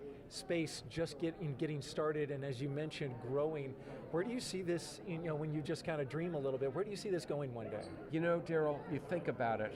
First off, it's both Federal Aviation Administration, but at NASA also, our number one priority is safety. That's what we're focused on. But in the meantime, we're commercializing low Earth orbit. Right now we have a $350 billion space economy in low Earth orbit. That's true. That's a big number. It is a big number. 350 billion. And people are talking in the future going to over $1 trillion. And so it is just, we're starting the dawn of a new space age. And quickly, I think you were telling me that this also increases our ability to do science on the International Space Station, right? With these 4 great astronauts, and Jim Bridenstine and I met with them yesterday, and they want to fly, and we want to make sure they fly safely. But with that, when they get to the space station, we've got 1 astronaut there right now. It's going to increase our research efforts up there by 300%. And we really believe that that's that demand is going to grow. And the hope is ultimately that we'll have commercial space stations that are built by our space industry in the United States. And so, because there's so much research to be done. All right, well, very good. Illuminating information about the licensing of spaceports. Appreciate your efforts and all your work in getting these government agencies to work together and talk to each other and come together with some consensus there. That's good stuff. It's my honor, but this is about safety, and we're going to keep doing it. Excellent. Keep up the good work. Thank you, Jim. Jim Morhart, Deputy Administrator with NASA, and we are now at T-minus 1 hour and 28 minutes. We'll toss it back to John I in Hawthorne, California. John? Well, maybe not John. We'll go to Marie, right here across the way at KSC. All right, thanks, Daryl. I've got a brother named John, so I'll answer to either. We are standing by for a post-ingress briefing to the crew. Dragon SpaceX for side hatch leak check. And go ahead for the side hatch leak check. Okay, good news. The leak check has passed, and we saw consistent readings to what we saw on dry dress. So it looks good. That's great news, SpaceX.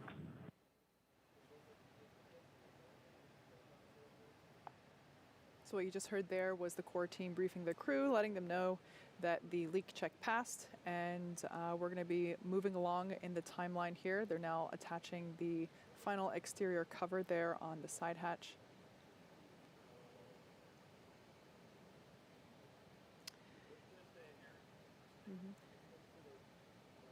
And they mentioned that the levels that they checked were consistent with dry dress. They were referring to the rehearsal that was conducted Thursday. So just a couple of days ago, they went through this process. It's called the dry dress rehearsal because they do everything except fuel up the rocket and, of course, launch. So when they did the checks that day, obviously things were nominal. The first time they closed the side hatch, they noticed a drop in pressure when they did the leak check. So they opened the hatch back up, discovered some foreign object debris, or what we call FOD, cleared that out. We don't know what exactly it was yet. We might hear about that in the post-ingress briefing. But they closed the hatch back up, did another leak check. Everything looks nominal, and that's what we just heard confirmation of. So that they said that was great news. So it sounds like we're getting back on track now. So it looked like that closeout team member just took the final closeout photo there, or one of final, and we are moving along. If you look closely on the right-hand side, you might be able to make out some signatures there on the wall of our white room.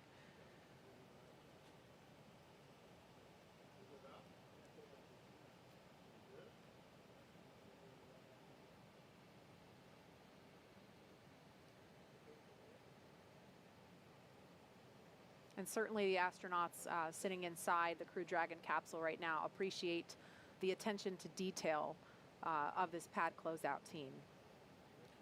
Yeah, I'll tell you, Marie, it's interesting. I think one of the things we definitely appreciate is that the team that works here with us on these spacecraft absolutely believe that the care and feeding of those spacecraft is their responsibility. And we know that. You can tell as they're working with you and hear them outside the hatch and on the radio as well. Now, Kate, can you explain what we're seeing now? It's a little difficult for me to see on the screen. I'm sorry, I can't tell what they're doing. It is a little off, you know, it's above the frame of the camera view that we can see. Are there things they have to remove before the seal with the hatch can pull back? No, there's nothing necessarily attached to the capsule, but I would like to point out, again, we're not only taking into consideration the safety of the crew, but the safety of our team members as well. You can see the straps there. I believe what they're doing is they're basically allowing, so there's a mechanism there on the crew access arm. There's kind of like an airplane door. It doesn't, the metallic pieces don't go anywhere near close to the airplane, but there's a little bit of a seal there to try and control the environment. Again, dealing with humidity and rain and bugs here in Florida, trying to keep all of that out and keep the environment stable and under control there. But yeah, so they are now preparing to move all of that fixturing away, and they are leaning out over towards essentially the side of the rocket. So we have those wires in place for fall protection. Mm-hmm.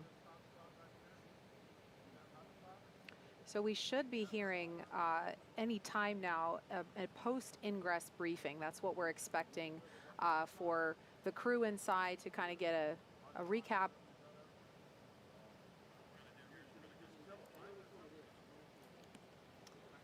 Okay, so maybe a couple more minutes before we hear that briefing. So we're going to move on temporarily. We've made mention of the first crew to launch in Crew-Dragon a little earlier this year, and you may remember them as the Space Dads, as they are affectionately known by the NASA and SpaceX teams who work with them. We watched them lift off from this very spot back in May, ending a 9-year gap in human spaceflight from American soil.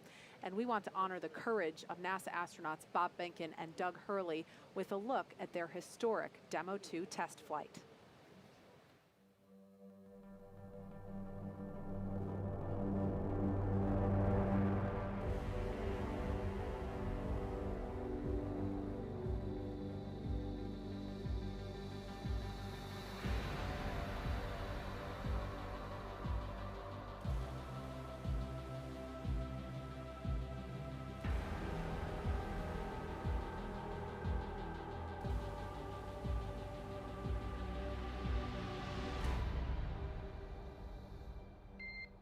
Good morning, welcome aboard. Dragon, SpaceX, ComCheck, ground stations. SpaceX Dragon, we're go for launch. Let's light this candle. 3, 2, 1. Ignition. Liftoff of the Falcon 9 and Crew-Dragon. Go NASA, go SpaceX, Godspeed, Bob and Doug.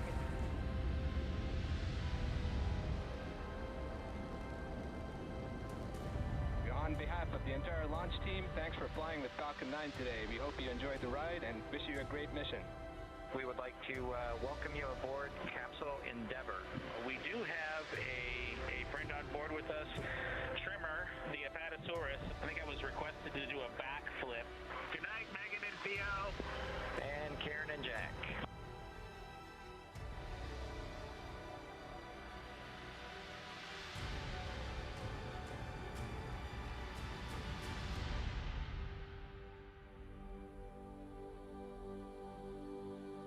MD Houston flight.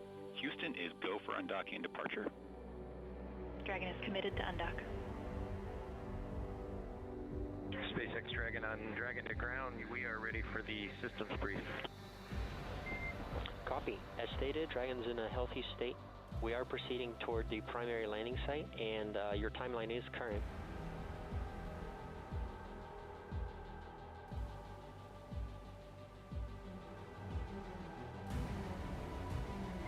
Visual, 2 drones out. 200 meters. We are braced for splashdown. Copy, brace for splashdown. Endeavour, on behalf of the SpaceX and NASA teams, welcome back to planet Earth, and thanks for flying SpaceX.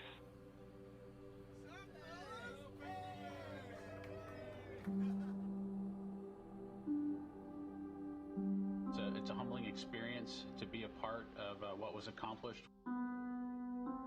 It's great to see how excited everybody was. We hope it brings a little bit of brightness to a pretty tough 2020. Wow. I don't know about you guys, but that gives me goosebumps watching that recap. Yeah, absolutely. My family and I made a point to drive over here to the East Coast to watch launch from just down the road in Cocoa Beach with our dear friends, the Honeycutts, a name that's familiar to the Kennedy Space Center family. And I'll tell you, it was a real joy to watch Bob and Doug in space and then to have them safely back on the planet with us. And now, special treat, we're going to hear from my dear friends and fellow bugs, AKA the Space Dads themselves. Daryl is standing by to talk with them. Daryl. That's right, Nicole. We have Bob Behnken and Doug Hurley, the Space Dads, with us live from Houston, Texas. Gentlemen, thank you so much for joining us on yet another historic day here at the Kennedy Space Center.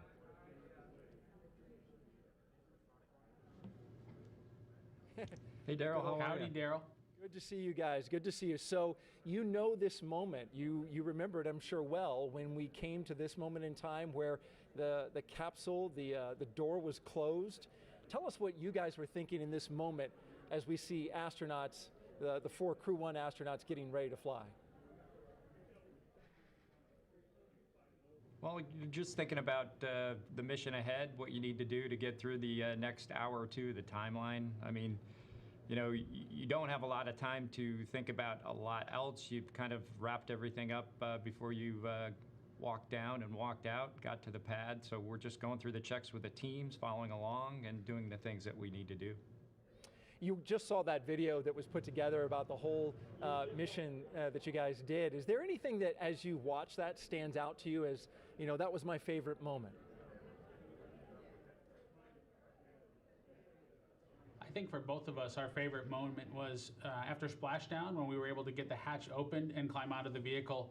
As you might imagine, as you embark on a test flight, you've got to have a lot of things go very smoothly, and you got to get them all done and get to the final test point that's out there, which was the splashdown and coming home. And so I think there's a little bit of relief, but kind of a big, let our emotions come out, I think, at that point, after being really focused on, you know, the mission in hand all the way up to that point.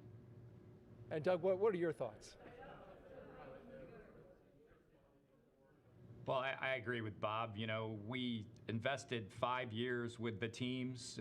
We went out to Hawthorne almost every week the last 2 years that before we launched. And so, you know, just a culmination of an incredible amount of work by so many people, and to be just a small part of it, and then to complete the mission successfully and have the type of mission that we had, where we were able to do a whole bunch of work on board Space Station, including 4 spacewalks, and then complete the test flight of Crew Dragon and get it ready for this crew.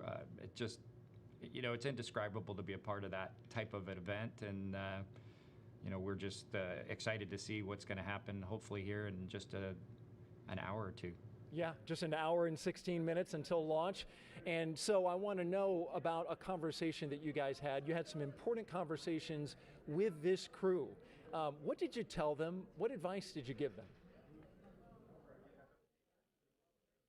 Well, Doug and I got a chance to sit down with the Crew-1 folks, just like everybody else is these days, over across a video conference soon after we returned. And we tried to give them the benefit of the experiences that we had and some suggestions on some things that might help their mission go a little bit smoother.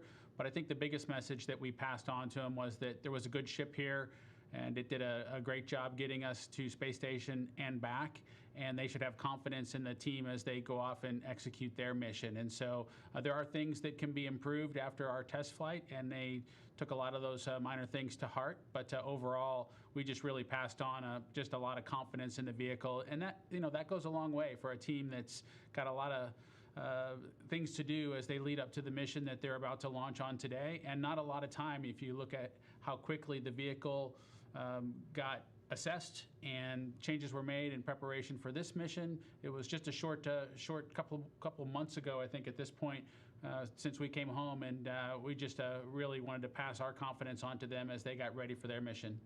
And Commander Hopkins, in fact, said that he appreciated Doug Hurley telling him that when he was commanding the landing, that he was ahead of the spacecraft. Describe what that means and why you think that helped him.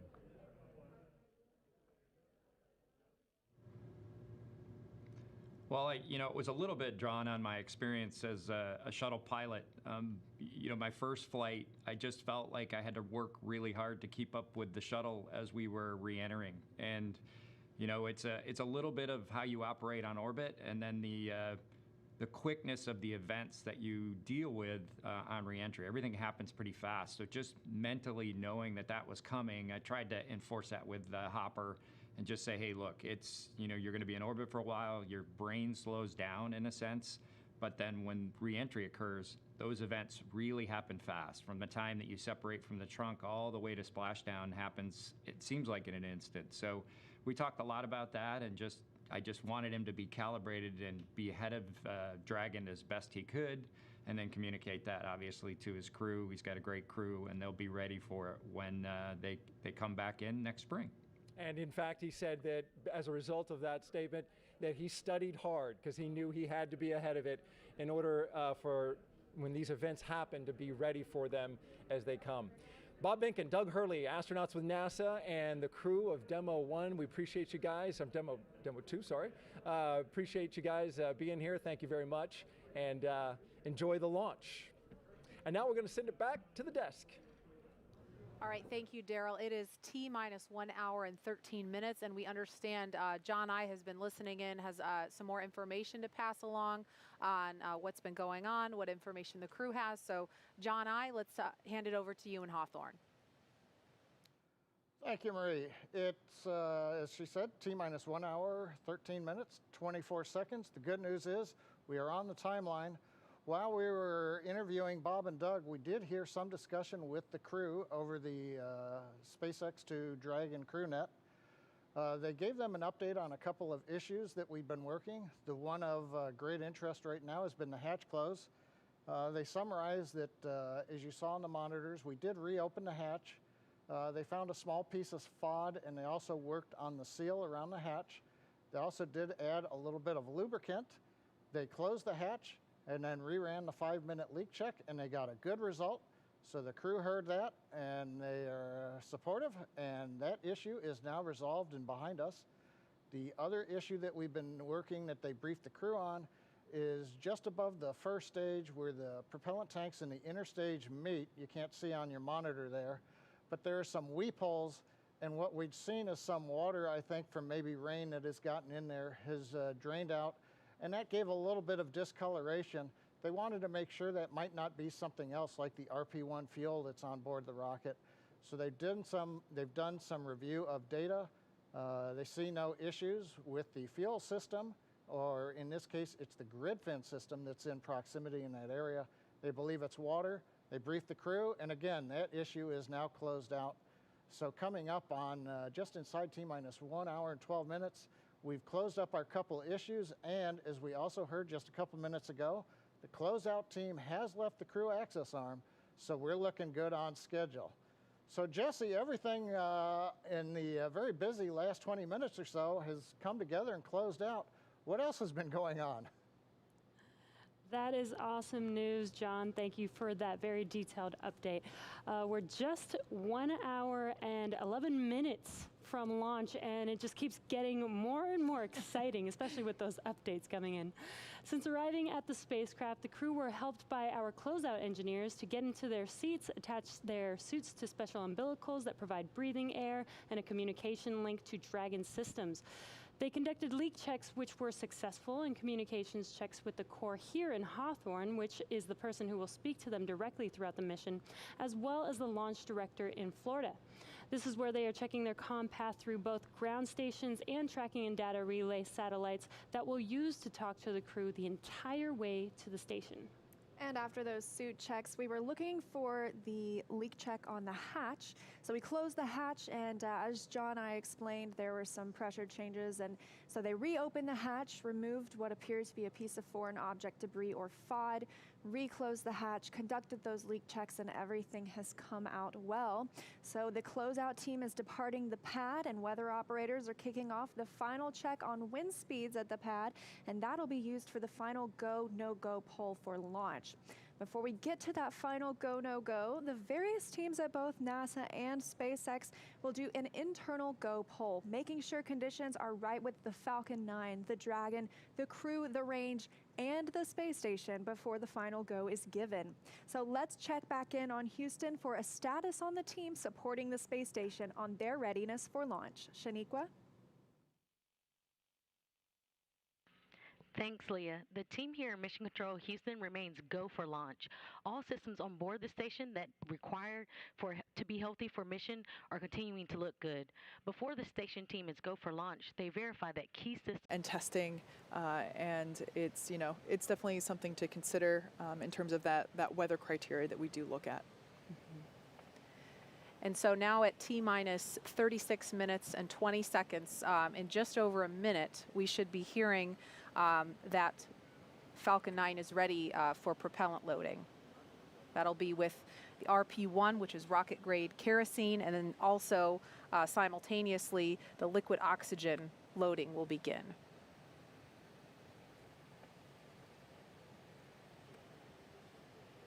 once we begin loading that liquid oxygen, we'll see plumes of what will appear to be white smoke.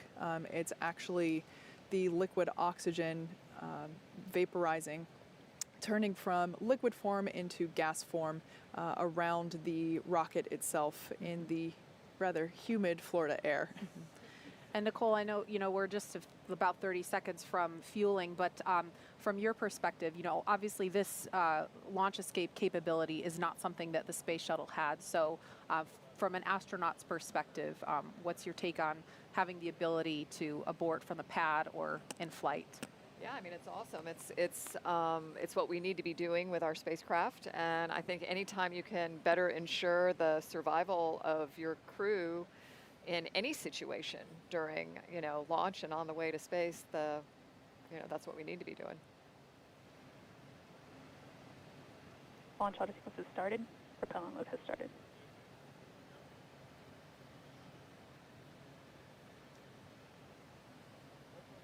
We just heard that call that propellant load has started. That means fueling of Falcon 9 has begun.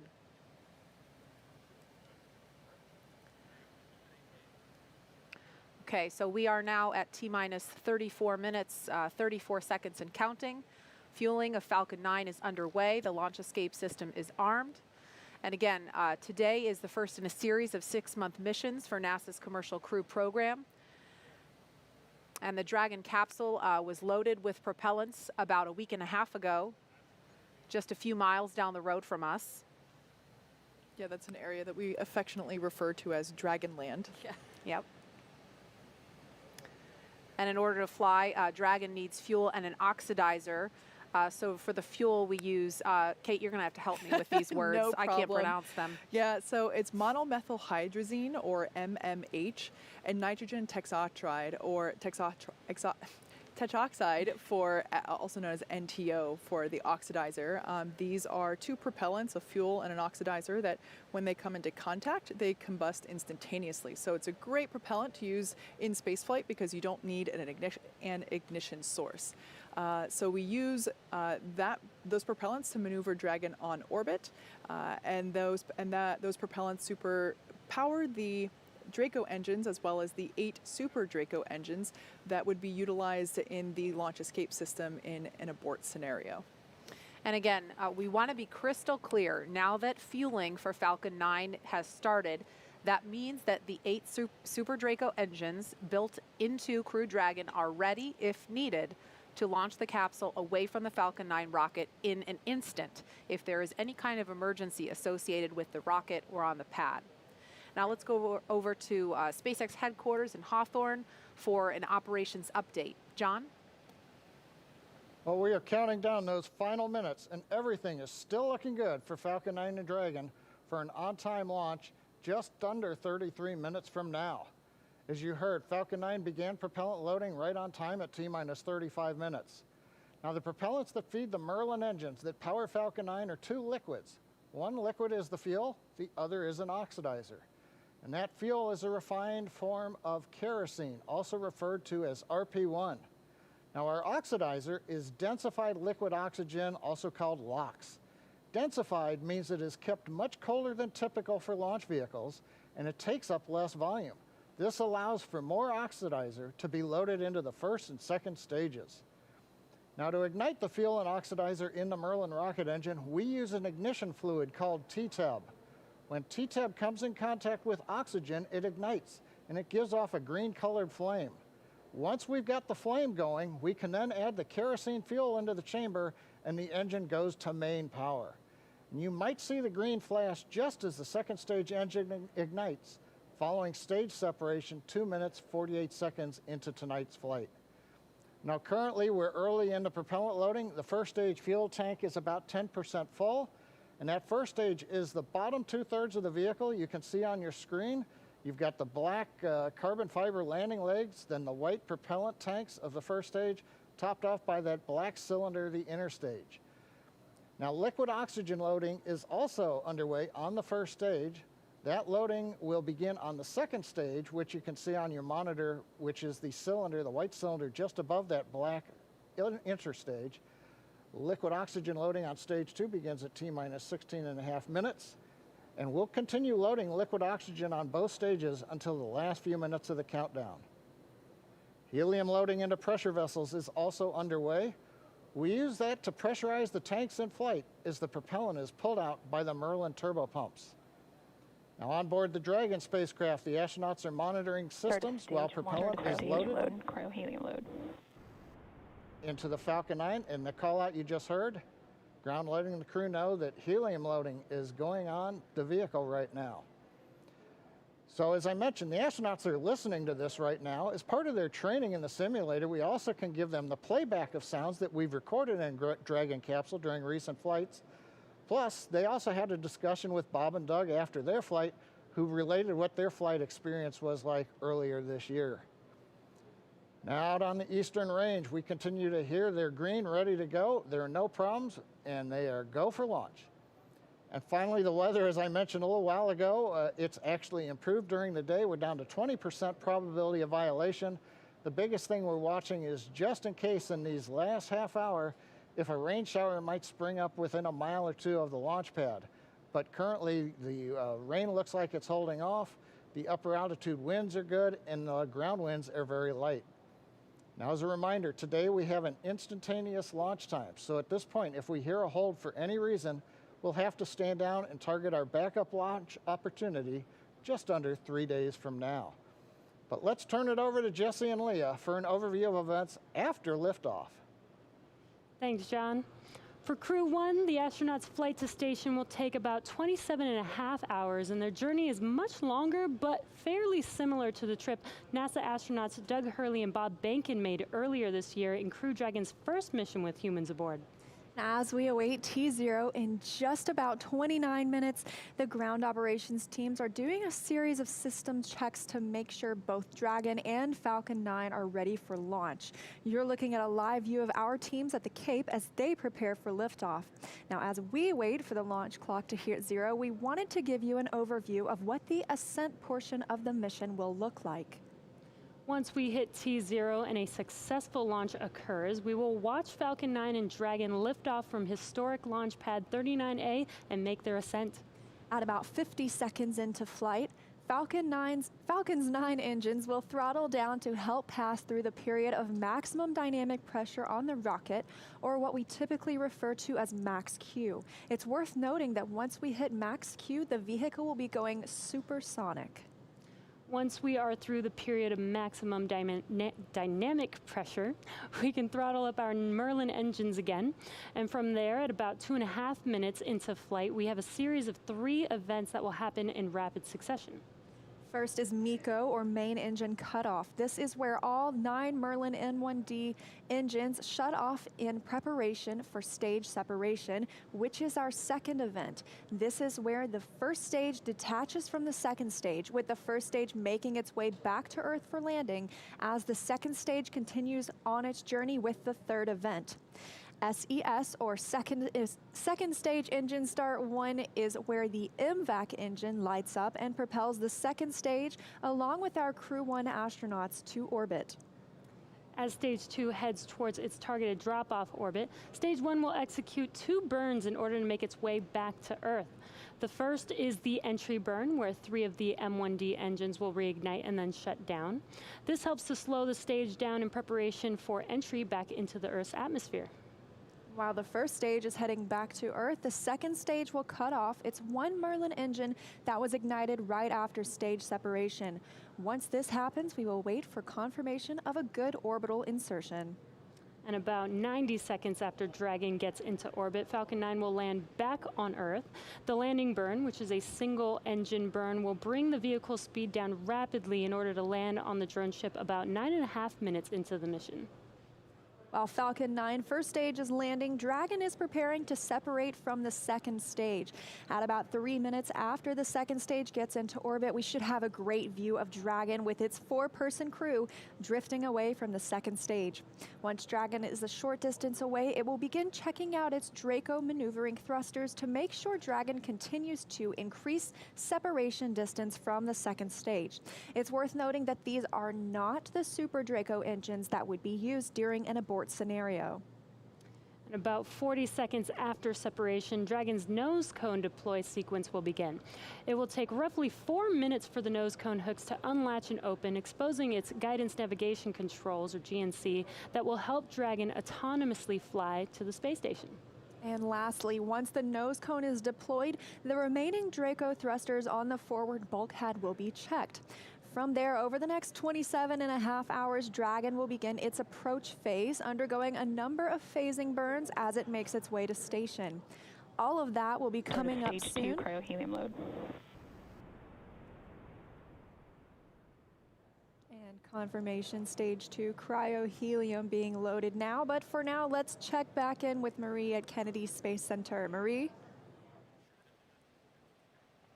All right, thank you, Leah. If you're just joining us, we are now at T-minus 25 minutes, 5 seconds and counting from the second astronaut launch from U.S. soil this year, and the first with 4 astronauts aboard Crew Dragon.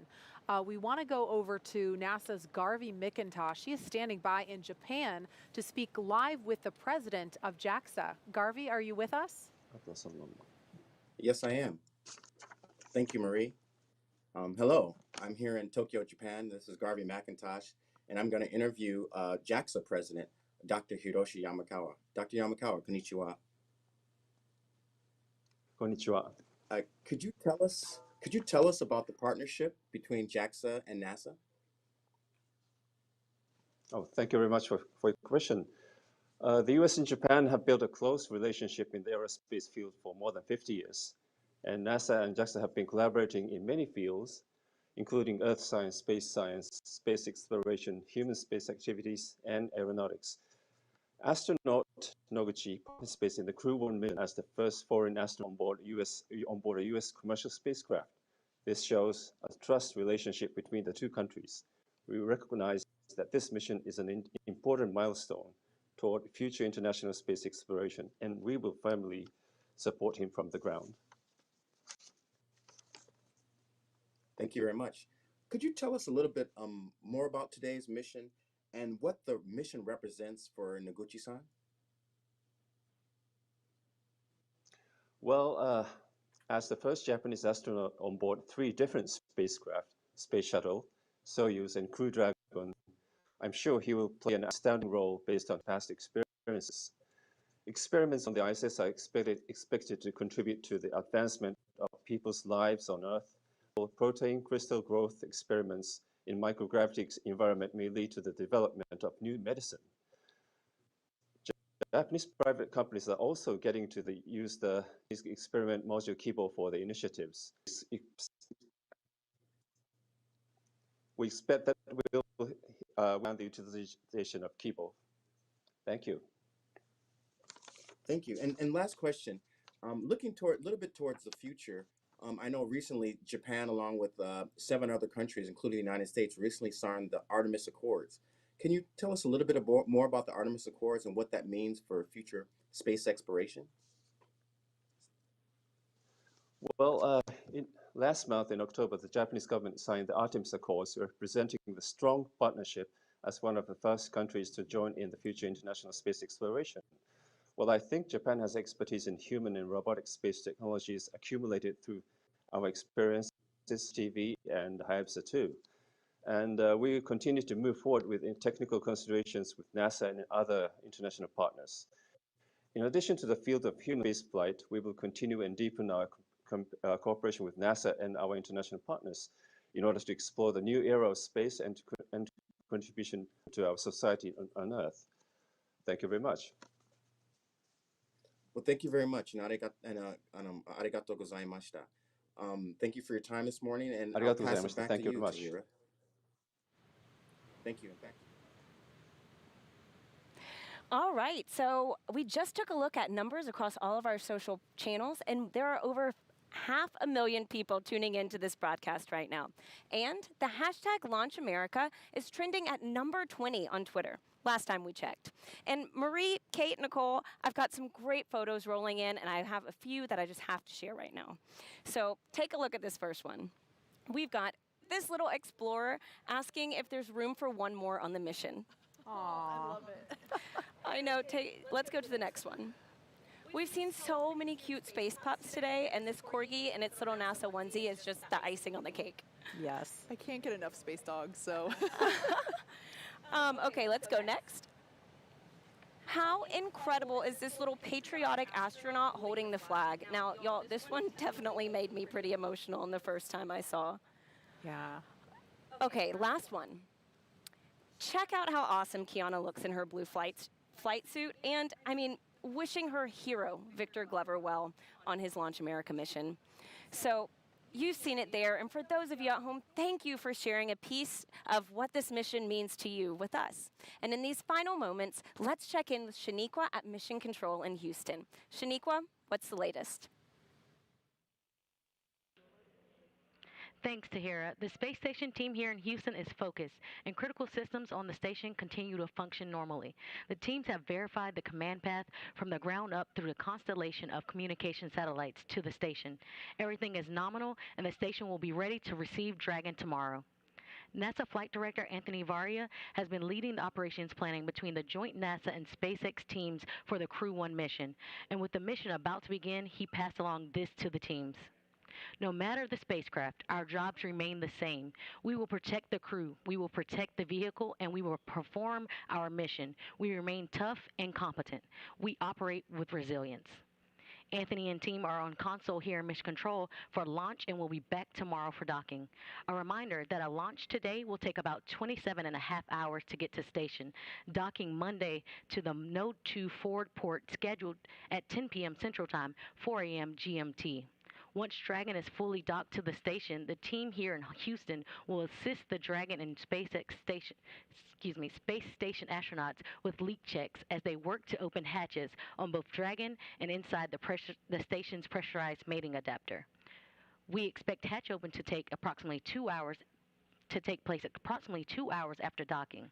That's it for us here in Mission Control Houston. I'll send it back over to the team in Florida. Marie? All right, thank you so much, Shaniqua. We are inside of T-minus 19 minutes until launch. So exciting. We started the day with 50% probability of launch, and now we're up to 80% chance of the weather cooperating. So we are so excited. I know we're going to be turning our attention solely to the pad and going over to Hawthorne to take us through the final count. But one thing that really stuck out to me earlier, and I wanted to mention, when Shannon was talking about her path to becoming an astronaut. She talked about how she was 4 years old when she decided that that's what I want to do. And it really stuck out to me because my 4-year-old daughter is watching and she's dreaming about becoming an astronaut. And it's so special for, I think, especially for little girls, maybe I'm biased, but to be able to have a role model like Shannon and like you, Nicole, because at the time when Shannon was 4 years old, women weren't astronauts. And what an amazing time to be in when little girls have women to look up to, and African-American children have Victor Glover to look up to and see that, they're represented and they can do this too. Yeah, and I think NASA and the world of space exploration, from the human spaceflight side for sure, has been, over the years just so progressive in understanding how this diversity is so important. And I love thinking about your 4-year-old daughter watching launch tonight and being excited about this. And I'm thankful to be here tonight with you two ladies kind of representing. I'm super excited. I have seen SpaceX launches before. I've seen shuttle launches before, but I've never been this close to the launch pad. And my palms are sweaty with excitement. And it's going to be incredible. Night launches here, they just light up the sky. And so I'm super excited, and I can't even imagine. I think a lot about Victor Glover this evening because, as we said before, this is his first time going to space. He has thousands of hours as a test pilot, like a super impressive resume, and this is his first time going to space, and I'm so excited for him to be part of this mission and get to go to the ISS after a long wait. Yeah, and that is a beautiful destination. Let me just tell you that the 4 of them are going to, do amazing work there. And it's been mentioned a couple times before, this partnership that we have that's allowing us to do such incredible things that are just ultimately about improving life on Earth. It's very Absolutely. Cool. And Nicole, I think it's worth mentioning, we didn't talk about this earlier, and I know you are a very humble person and you're focused on the crew that's on the pad right now, but you are the last resident International Space Station crew member to launch from and then land back on U.S. soil. So I think that's significant. Yeah, as a shuttle crew member, and it's kind of weird to think that was that long ago, but I don't think any crew members goes into it thinking about what first or last it is. Yeah. But I'll tell you, having worked at Kennedy Space Center for 10 years as a NASA engineer, and to be able to support a mission like that, and be here watching this tonight, really historic event. This is the place where we learn, that there is a solution to every challenging problem. And in the words of a person I mentioned earlier, Mr. Honeycutt, here's how we can, not why we can't. And that's what we saw go on tonight as well. Absolutely. And with T-minus 15 minutes, 10 seconds and counting to liftoff, we want to focus in on the pad as we proceed through the final stretch of the countdown.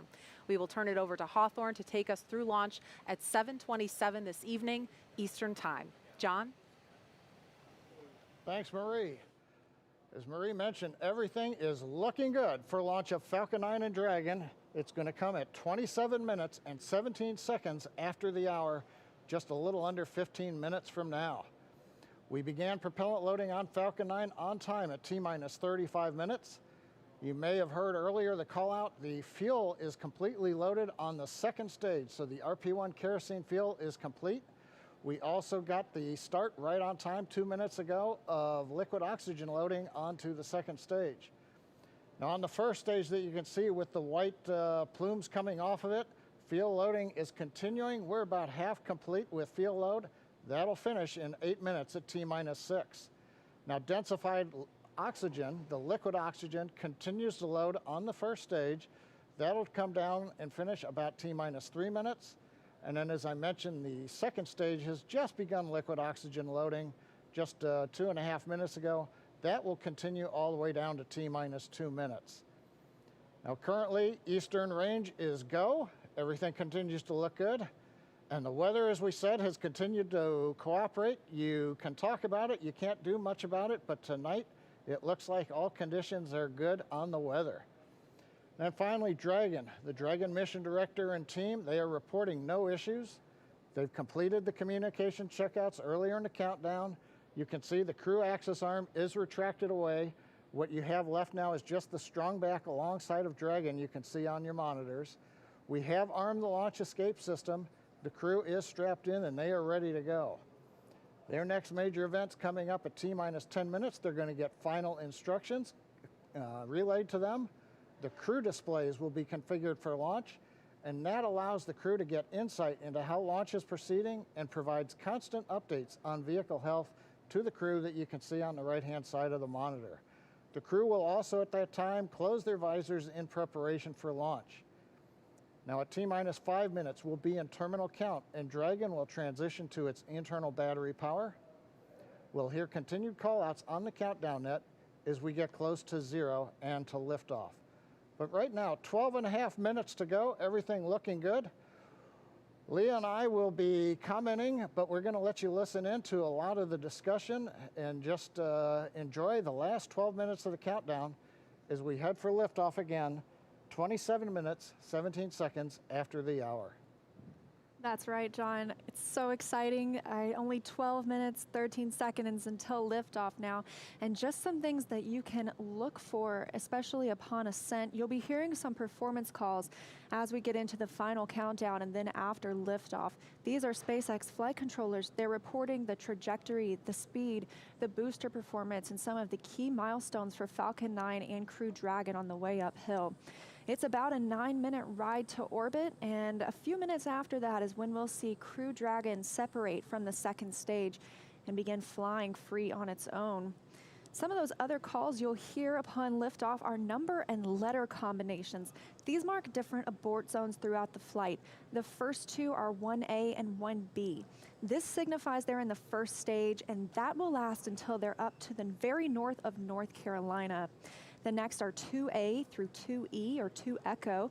Those will come into play once the second stage kicks in. That lasts from the top of North Carolina all the way to the tip of Newfoundland in the northern Atlantic.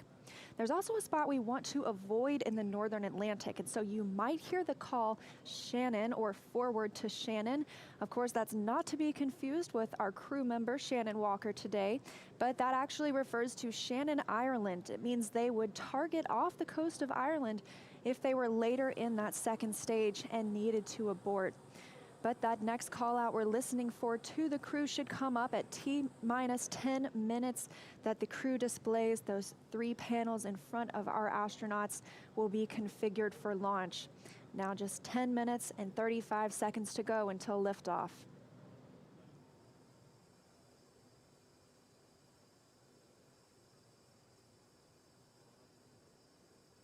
Also, as John and I mentioned, that stage 2 fuel load is complete. Stage 1 is at about 90%.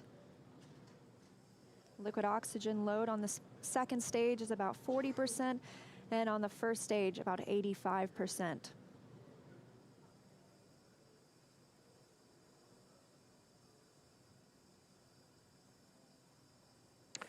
Dragon, SpaceX, confirm crew displays are configured for launch.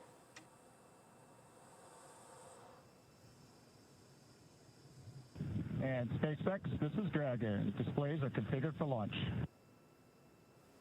Copy, Resilience. We're honored to have you as our crew as we begin operational missions to the ISS. Have an amazing trip and know that we are all for one. Thanks, Jay. And to all the people at NASA and SpaceX, by working together through these difficult times, you've inspired the nation, the world, and in no small part, the name of this incredible vehicle, Resilience.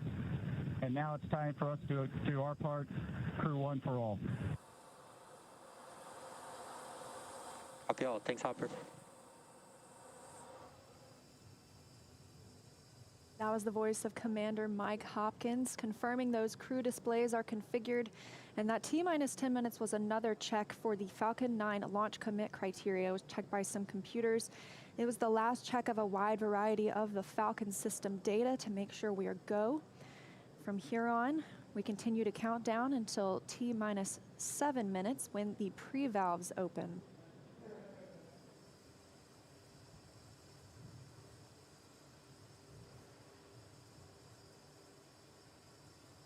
T-minus 8 minutes, 30 seconds and counting.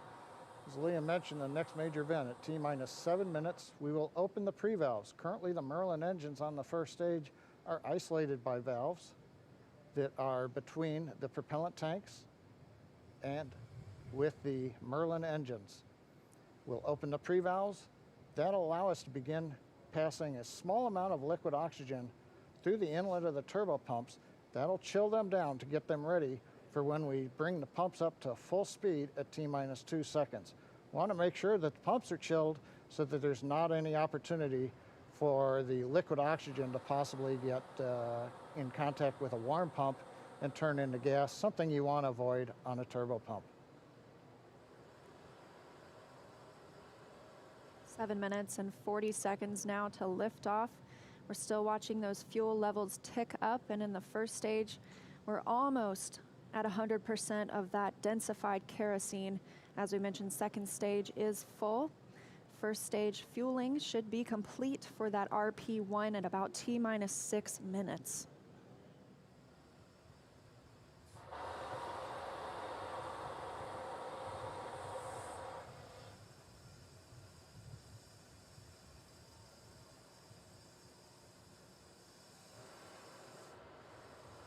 Standing by for pre-valve opening.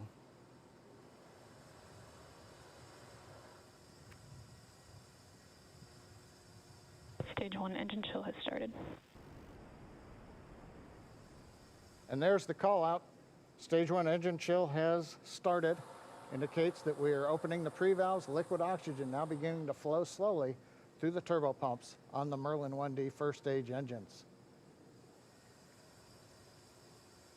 Next call out should be in about 30 seconds from now. We'll be looking for stage 1 RP load complete. That's the densified kerosene, that fuel on the first stage, already full on the second stage, and we'll still be loading liquid oxygen up until about 2 minutes prior to liftoff on the second stage.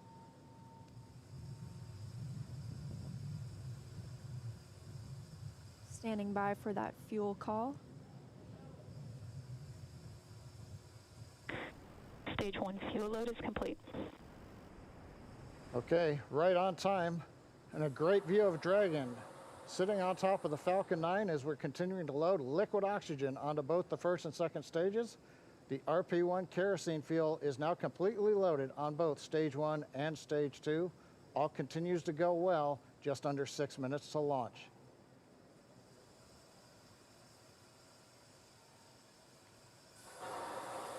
In about 30 seconds, we'll enter terminal count. Dragon's onboard computers will take control of the vehicle.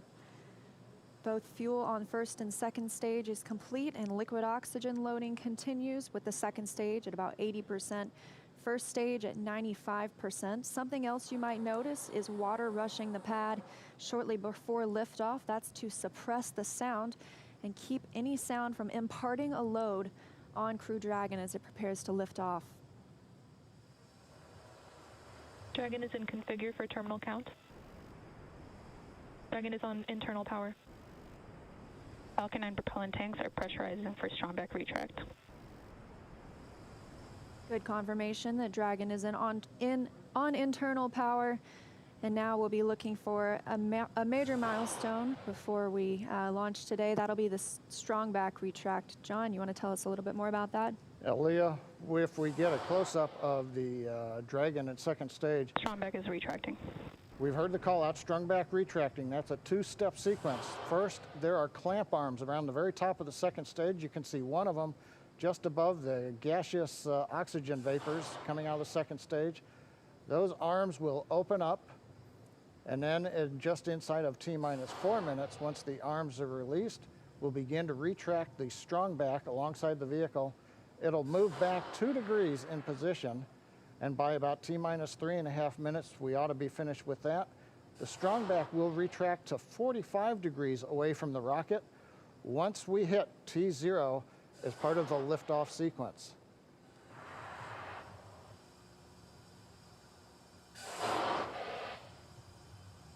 And at T-minus 3 minutes, Right now, we're waiting for the retract. And there you can see the strongback is beginning to move away from the vehicle.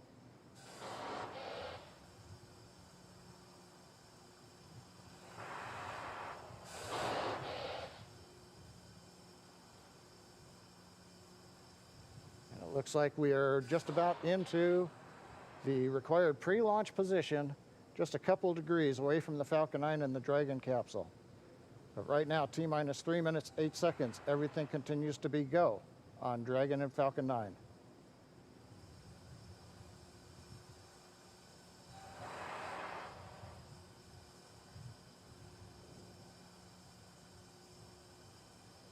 Currently standing. Dragon is in terminal count. Dragon is in terminal count, and we are standing by to hear that Stage 1 liquid oxygen loading is complete. Stage 2 Stage 1 LOX load is complete. And there we have it, and Stage 2 should finish shortly after at about 2 minutes prior to liftoff. So now the last major event is finished liquid oxygen loading on Stage 2. It wraps up at about T-minus 2 minutes. Then at about T-minus a minute and a half, we have to drain back and vent down the liquid line that goes up the strongback alongside the Falcon 9. If you see a large white cloud about midway down around the rocket, that's normal. That's again just the gaseous oxygen hitting the warm, moist Florida air.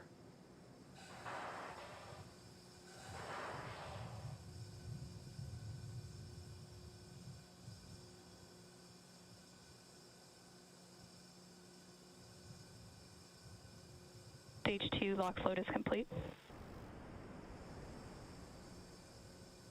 Dragon is in auto idle. And good calls that Stage 2 liquid oxygen load is complete. That means we have full fuel on the first and second stages, that densified kerosene, and we're full of the oxidizer. Liquid oxygen on the first and second stage as well. Now just a minute and 20 seconds until liftoff today. And as you can hear those sounds, like Soichi Noguchi said, the vehicle is alive. Coming up in 10 seconds, we'll look to hear that Dragon is in countdown. And Falcon 9 is in startup.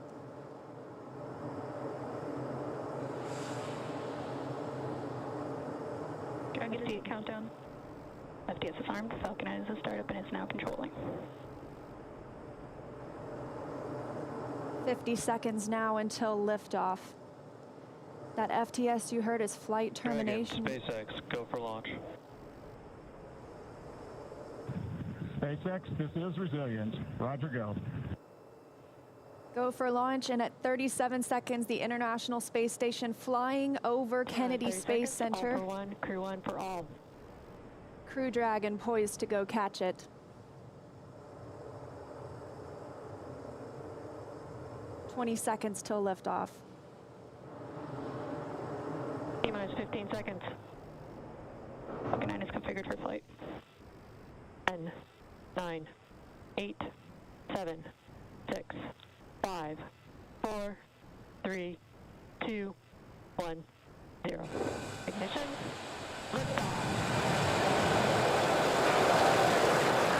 And resilience rises. Not even gravity contains humanity when we explore as one for all.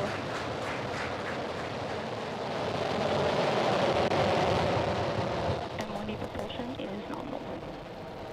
That's the word we want to hear. Stage 1 propulsion is nominal.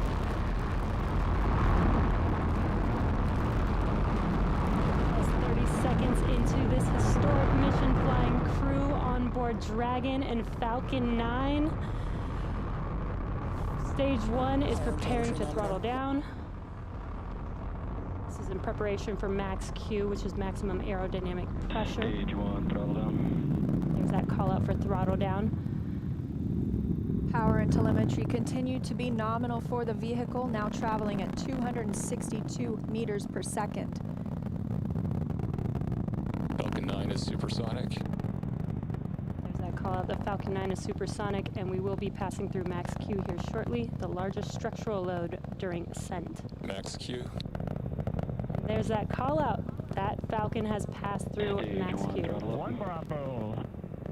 And we've just entered Stage 1 Bravo abort mode. That's going to take them through the end of the first stage burning just before second stage activates off the coast of North Carolina.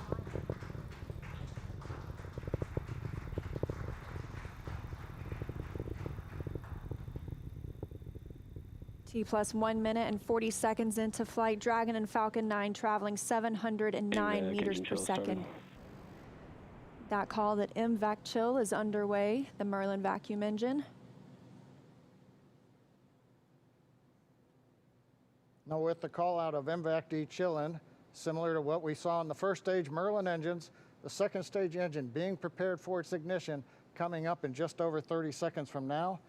We're a half a minute away from 3 quick events in rapid succession.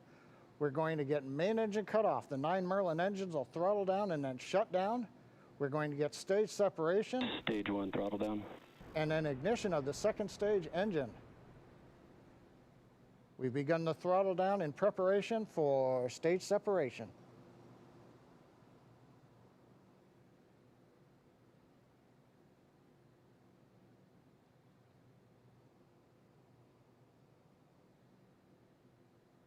And we have 2 Alpha. Stage separation confirmed.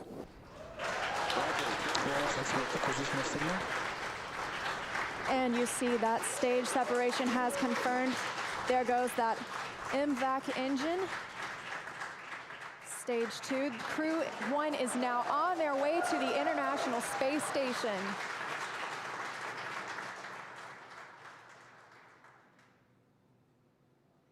On the right side of your screen, you see Stage 2 continuing to burn.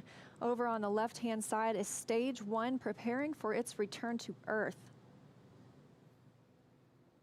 Currently on the left side, you can't make out much. It's a couple hours after sunset in Florida, but the grid fins have deployed on the first stage. The first stage is now unpowered, but with the velocity it had, it continues to coast up to an apogee before it begins to descend back into Earth's atmosphere. Now, as we watch, maybe we'll see the lights of Florida or the eastern seaboard in the background, but otherwise there's not going to be much to see. On the right-hand side. Dragon, SpaceX, trajectory nominal. You can hear the call out. Trajectory is nominal. Copy. Nominal trajectory.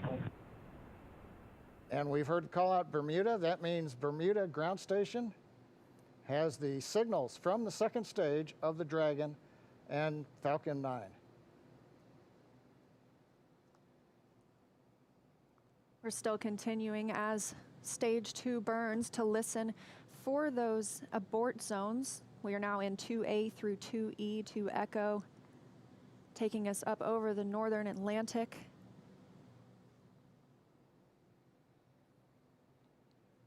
Right now you can see the second stage engine glowing with the standard red that we have come to see over all these missions. Indicates everything's looking good. Power on the MVAC-D engine continues to run at 220,000 pounds of thrust in the vacuum of outer space. Dragon SpaceX, trajectory nominal. And trajectory nominal. Copy. Nominal trajectory. And we hear the reply from the crew acknowledging we have a nominal trajectory. Dragon made it to the Falcon 9 second stage, heading into the low Earth orbit, where Dragon will then separate and begin its trip the rest of the way to the space station. We'll be looking for SECO, second stage engine cutoff, coming up at 8 minutes and 48 seconds after launch today. So about 3.5 minutes from now, Dragon and Falcon 9, second stage, currently flying 2,979 meters per second. Now currently the first stage has begun its descent. It is through apogee. It's beginning to come back down, where it coming up in another couple of minutes, we will have the entry burn, where we begin to slow down the first stage. SpaceX, trajectory nominal. Copy. Nominal trajectory. Another call out, another nominal trajectory, just what we love to hear. That voice you're hearing on board Dragon, that's Commander Mike Hopkins, speaking for our 4-person crew as they continue their journey now 6 minutes and 12 seconds after liftoff. Trajectory still nominal. And Leah, you can see on the indicator altitude, 201 kilometers. We're now beginning to essentially level out and pick up velocity to get us into low Earth orbit.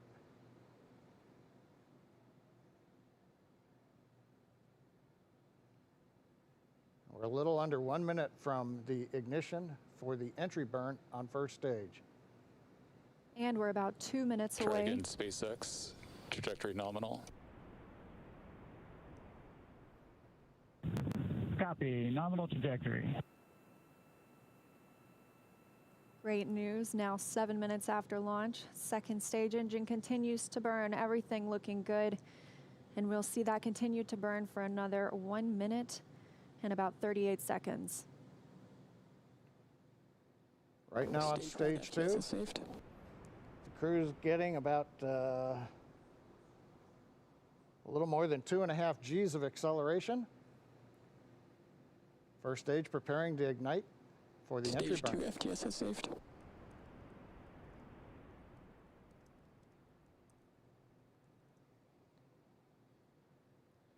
And we've got ignition of the entry burn, center engine, followed by the other 2 restart engines. First stage now getting ready to re-enter the Earth's atmosphere. This is about a 29-second burn, and it's designed to slow the vehicle way down. We're going to shed about 70% of the velocity of that dropping first stage by the time this landing burn completes. I should say by the time the entry burn completes, which is now over. First stage on target for the drone ship in the Atlantic Ocean. Meanwhile, we're watching second stage getting close to getting into orbit. That's right, we've got about 30 seconds Stage 2 internal more. guidance. And now just about 20 seconds more of stage 2 continuing to burn until we see second stage engine cutoff, or SECO. We'll coast for a few minutes afterward to allow the rates in motion to... Roger, there, Shannon. There's that call for Shannon. That's Shannon, Ireland, an abort zone, but it looks like we continue smoothly to orbit today.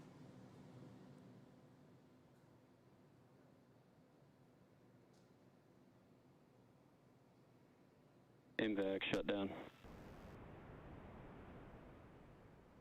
And we've got shutdown of the second stage engine on time. Dragon SpaceX, nominal orbit insertion.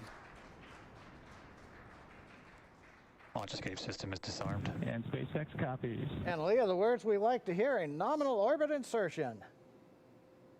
That's right, John. Nominal orbit insertion, as we mentioned, stage 2. Oh, looks like some action on stage 1.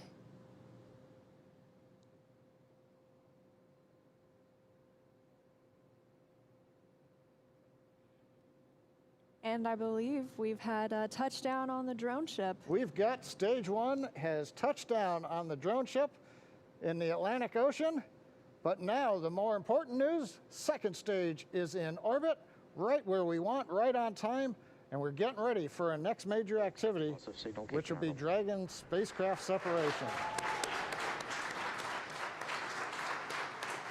Now, currently on the second stage, we are essentially venting pressure, purging the engine out, making sure everything is quiet in preparation. Take a look. That's inside Crew Dragon right now. Our Crew-1 crew now coasting in low Earth orbit, still attached to that second stage. In just a couple of minutes, we should see that second stage separate and Crew Dragon will be flying free. Leah, the mission timer shows 90 seconds to Dragon separation.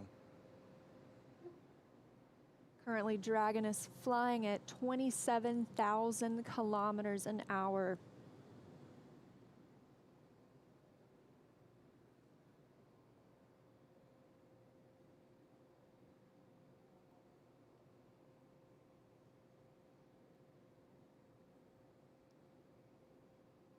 And we're T plus 11 minutes since liftoff today, waiting on that second stage separation. But as you can see, our astronauts from left to right, Shannon Walker, Victor Glover, Mike Hopkins, and Soichi Noguchi, now on their way to the International Space Station. First trip to space for Victor Glover. Acquisition of signal, Newfoundland. And that call out, acquisition of signal in Newfoundland. That means the Newfoundland ground station is now receiving telemetry from Dragon. This view inside Mission Control Hawthorne. Teams continuing to monitor the vehicle, now traveling at almost 27,000 kilometers an hour.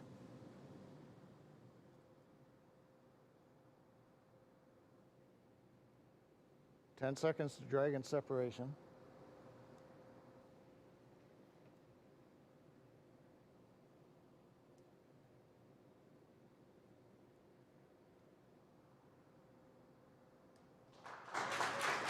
Dragon separation confirmed. And separation confirmed. You can see that second stage departing. Crew Dragon leaving it behind. Separation confirmed.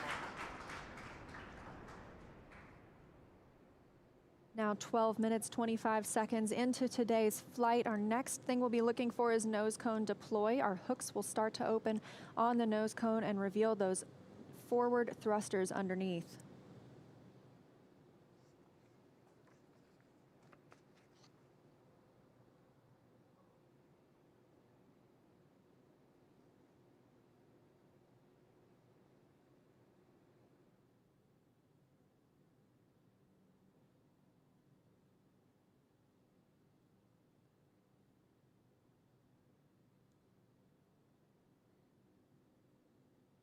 "13 minutes into today's mission. The view on the right-hand side of your screen coming from Crew Dragon. We had that short look at the second stage as it departed. That second stage will burn up upon re-entry into Earth's atmosphere.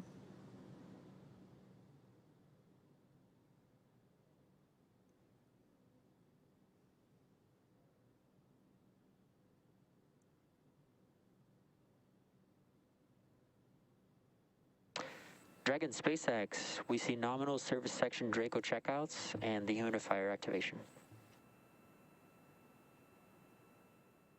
And SpaceX, this is Dragon. We copy all and we see the same. Confirmation from teams on the ground and the crew. You can see them monitoring those 3 display panels, monitoring their journey to the International Space Station and where they are in the world right now, or over the world, I should say.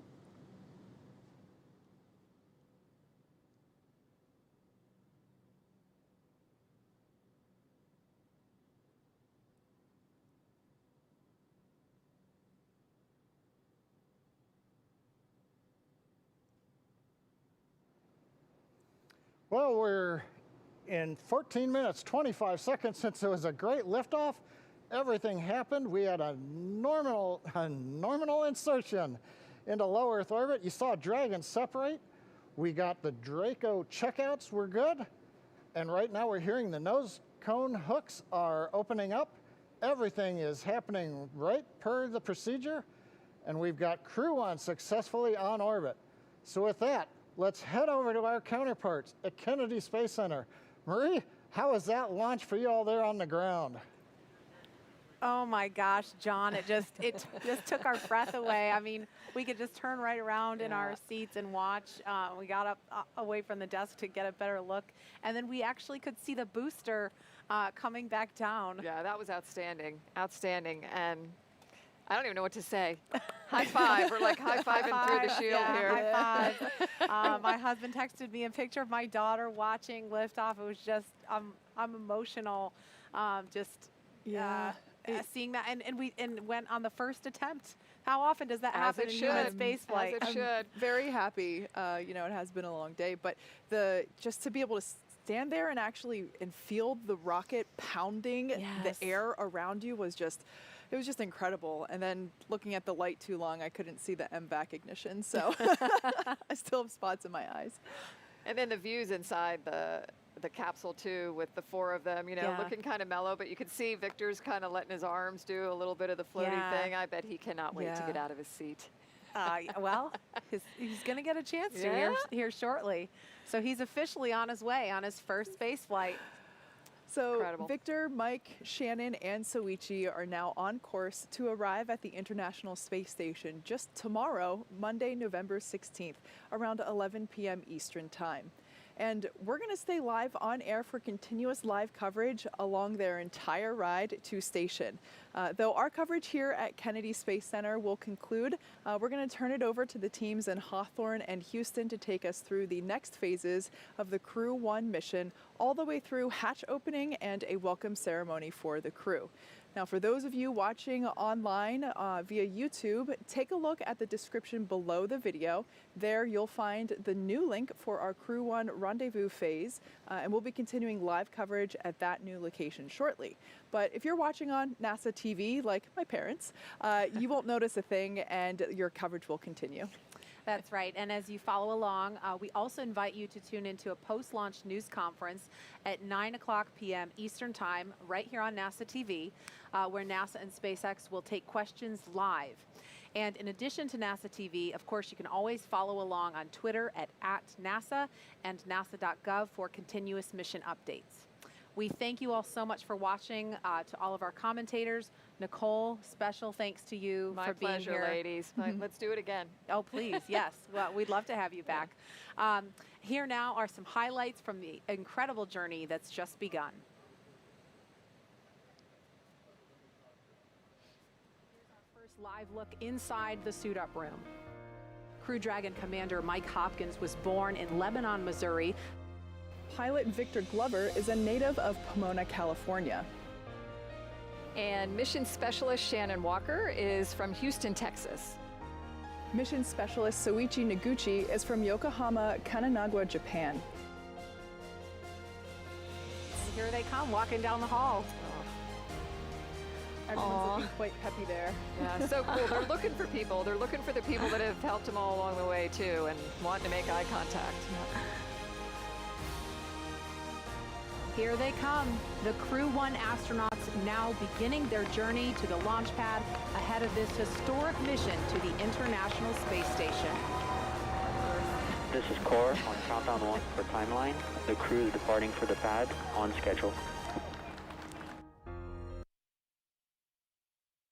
This is chase car, so you can be along with the crew every step of the way. It's kind of like the pre-flight, right? The walk around your vehicle before you get in and fly. I love this shot. Yeah. You know, when this was being designed, it was definitely a forward-thinking design. And you can see on your screen the crew beginning the ingress process already. They are checking to make sure the suits are ready. They're helping them connect the umbilicals. They're buckling them in. And Dragon SpaceX hatch is closed.